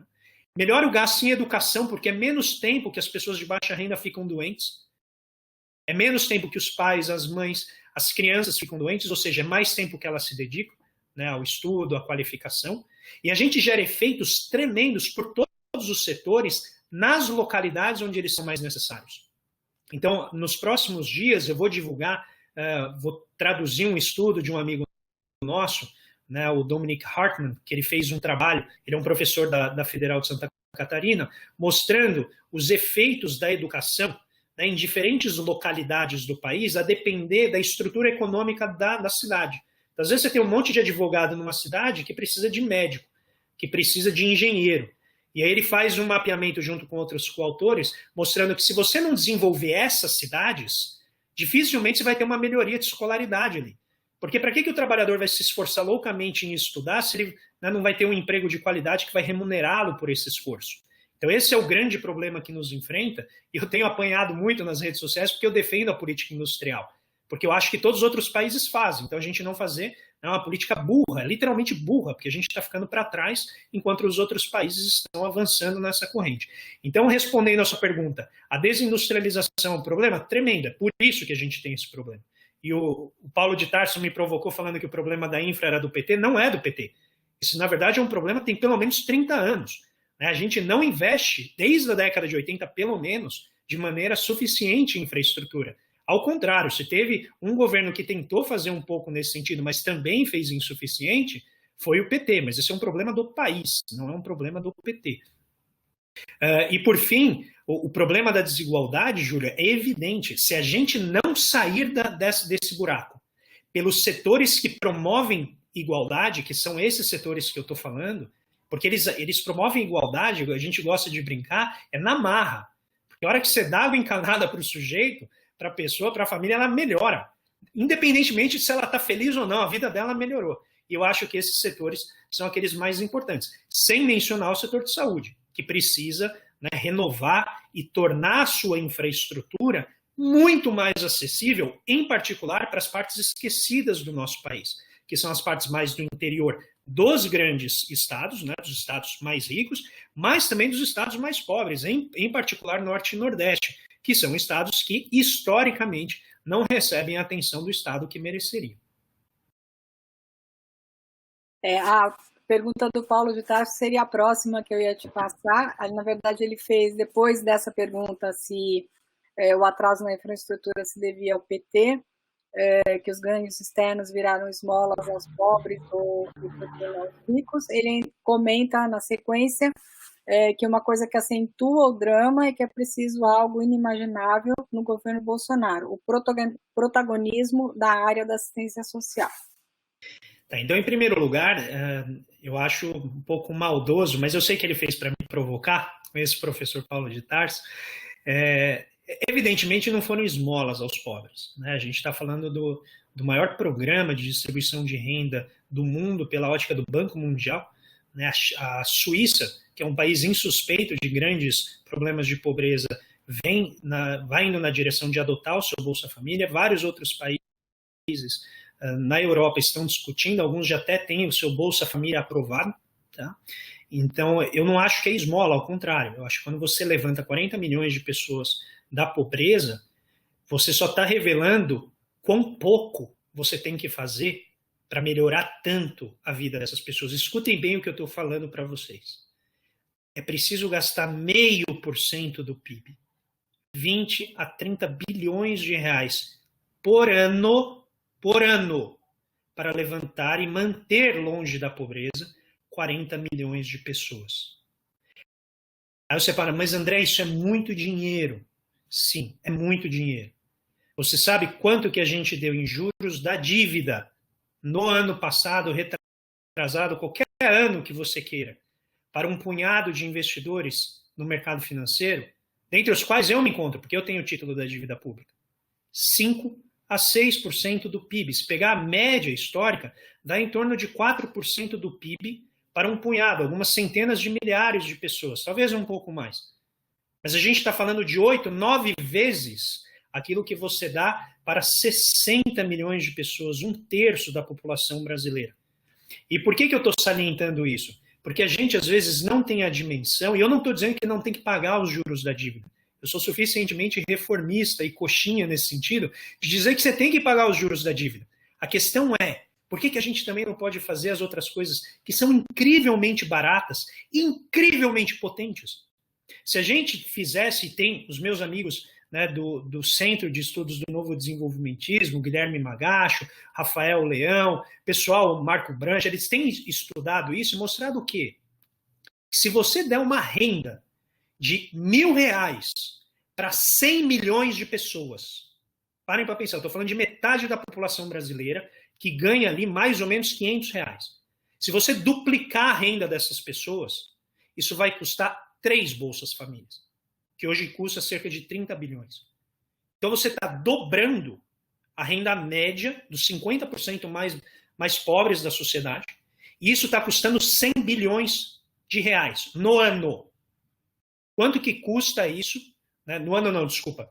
Isso ao longo do tempo daria um pouco mais. Se a gente fizesse esse movimento nos próximos meses, e essa é a preocupação deles, se nos próximos 3 meses isso ia custar 300 bilhões de reais para a gente, para garantir R$1.000 para 50% da população nesse momento de dificuldade.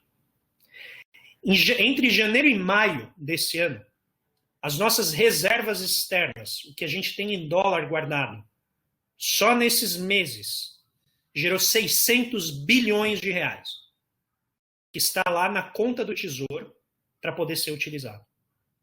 Está lá. Tem efeitos? Tem, mas pode ser utilizado. Ou seja, o dobro do que a gente precisaria para duplicar a renda desses 100 milhões de pessoas mais pobres. Por que a gente não usa? Por que a gente está preso a determinadas regras, em vez de a gente encontrar uma maneira de fazer esse dinheiro chegar nessas pessoas?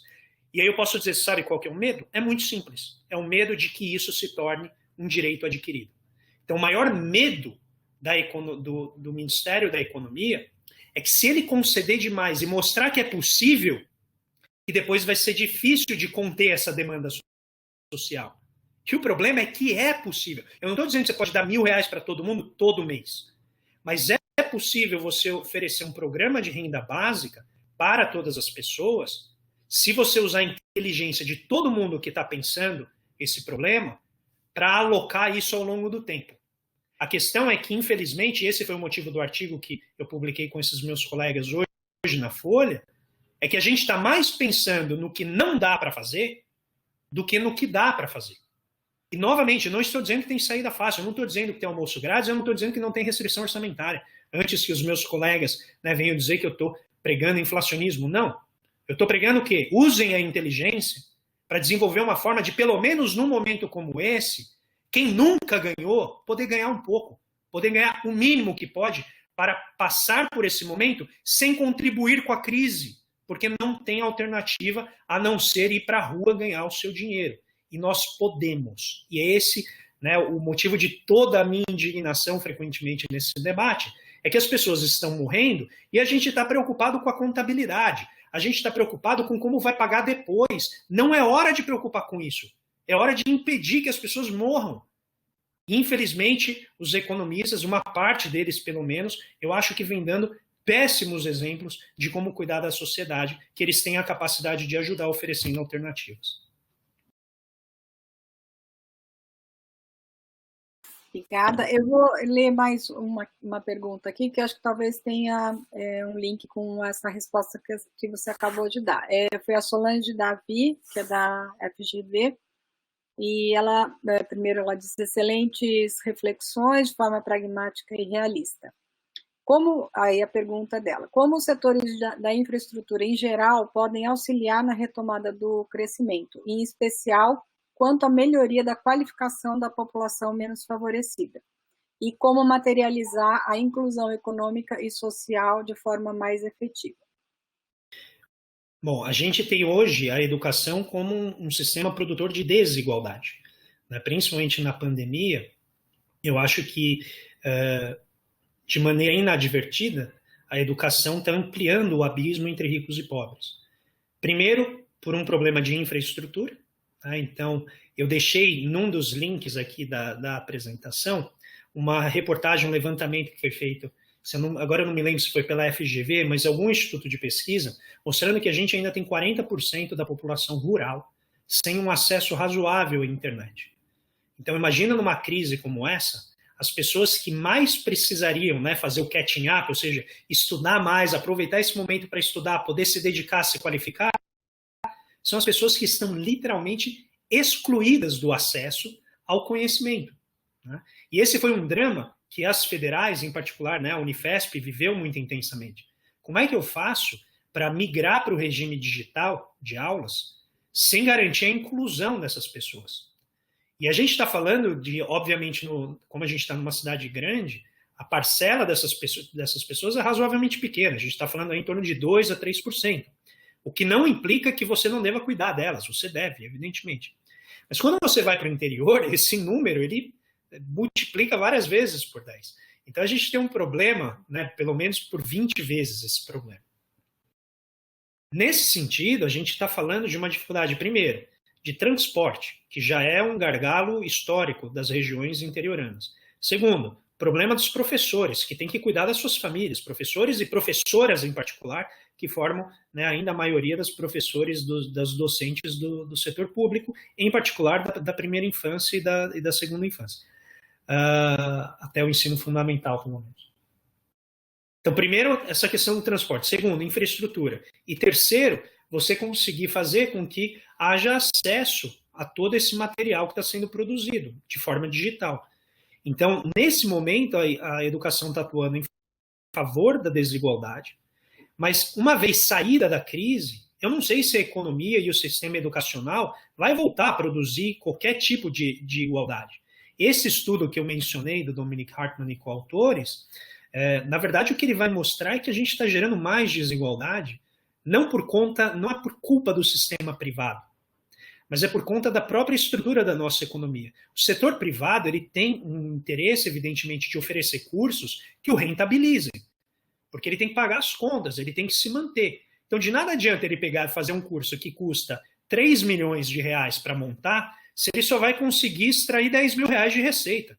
Ele não vai conseguir pagar esse investimento, a não ser um prazo muito extenso, sendo que o banco está lá no cangote da escola falando paga, paga, paga. E ele fala, não tem como pagar isso.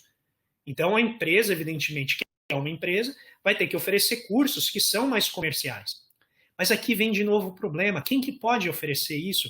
Quem que pode arcar com esse custo de produzir a ciência do futuro? Quem que pode arcar com esse custo de manter professores como nós, né, sendo financiados, tendo que dar poucas aulas e pesquisar bastante ao longo da semana? É o setor público. E aqui vem um problema que eu entendo que é a culminância dessa forma que o Friedman, né, conseguiu, junto com o seu movimento, instaurar nos países, que é essa ideia de que tudo que é do Estado é ruim.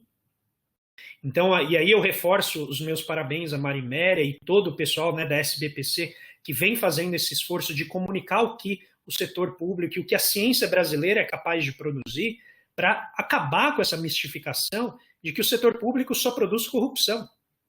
Ele produz corrupção tanto quanto o setor privado. É que essa corrupção do setor público aparece mais, mas a corrupção em todo lugar ela está. O problema é o que a gente produz de valioso. E a ciência brasileira ela é fortemente ancorada no setor público. Logo, o que a gente tem que fazer para garantir que a educação gere igualdade? Primeiro, garantir o acesso à infraestrutura básica. Novamente, é o setor que eu acho que pode nos tirar daqui. Segundo ponto, o que vai fazer o país crescer de uma maneira sustentada no longo prazo?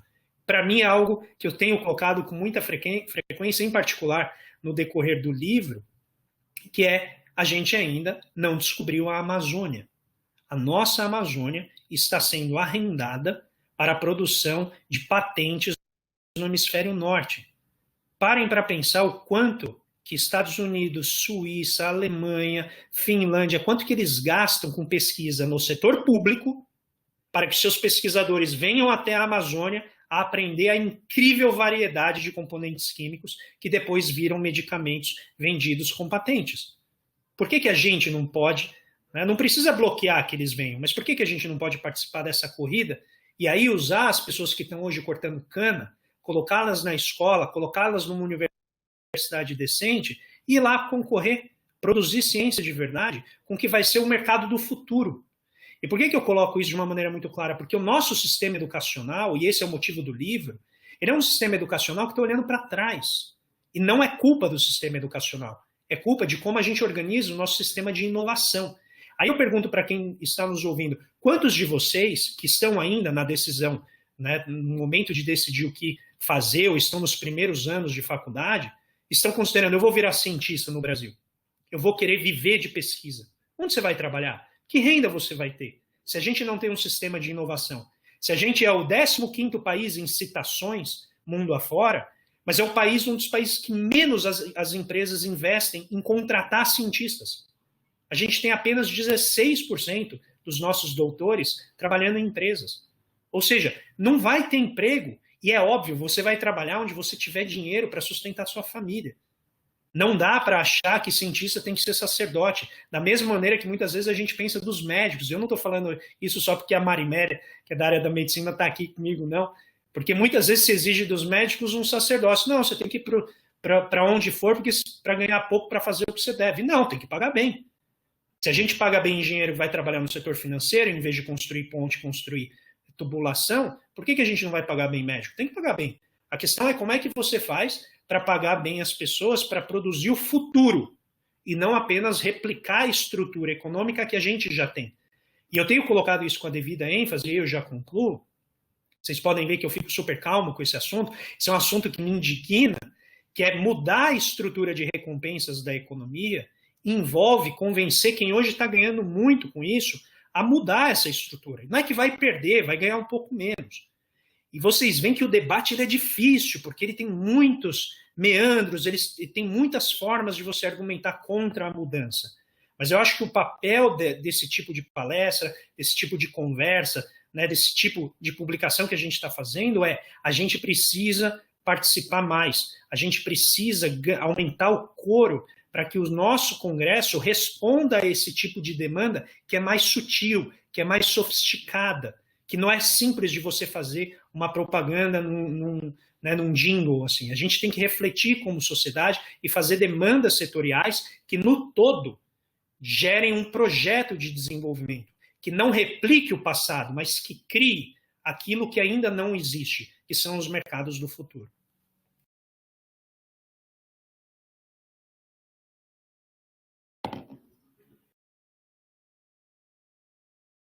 Obrigada, André. Acho que, infelizmente, a gente vai ter que encerrar. Ainda tem várias perguntas aqui no chat. Mesmo. Como eu disse, eu copiei todas, né? E depois eu passo para você. Infelizmente, não... Marimélia, se você me permitir, eu ia solicitar, quem não teve a sua resposta atendida, pode me mandar e-mail, pode ir direto nas redes sociais, e a gente continua a conversa por lá. A ideia é justamente que isso aqui seja só a provocação, tá bem? Ótimo, boa ideia. E aí eu aproveito, já várias pessoas foram perguntando a respeito da gravação e se ia estar disponível. Então eu estou deixando aqui o link onde a gente disponibiliza, vai disponibilizar esta gravação e as outras anteriores, que é então dentro do site da Unifesp, /reitoria, propgpq, /coronavírus, que a gente está com, né, uma página específica da Covid. E aí, então, novamente, eu queria agradecer muito, André, a sua presença, a sua disponibilidade e toda essa discussão que você proporcionou para a gente. É sempre um prazer muito grande ouvir você falar e a gente sempre aprende muito. E aí eu quero convidar as pessoas para na próxima sexta-feira, né, o próximo webinário, ele vai ser biológico. A gente está tentando fazer uma mescla entre as questões médicas, biológicas, e agora essa de impacto econômico e social, né, da pandemia. Então, na semana que vem, a gente vai ter uma discussão a respeito desses aspectos aí de potenciais alvos e modelos em busca de medicamentos para a Covid. Eu agradeço muito, Marimélia, pelo convite, foi uma satisfação. É sempre uma pena, como eu falei, né? Os temas são muito complexos, com muitas áreas, a gente não consegue, né, desenvolver todos, mas eu acho que deu para provocar o suficiente, essa é a minha intenção. Então fica aqui o meu agradecimento a você, a professora Lia Bittencourt, pelo convite, fiquei muito feliz e contem sempre comigo. Obrigada, e obrigado a todo mundo também que nos assistiu, né, ficou até aqui. Obrigado, muito obrigado pelas perguntas, pelos elogios e certamente vamos continuar, por favor,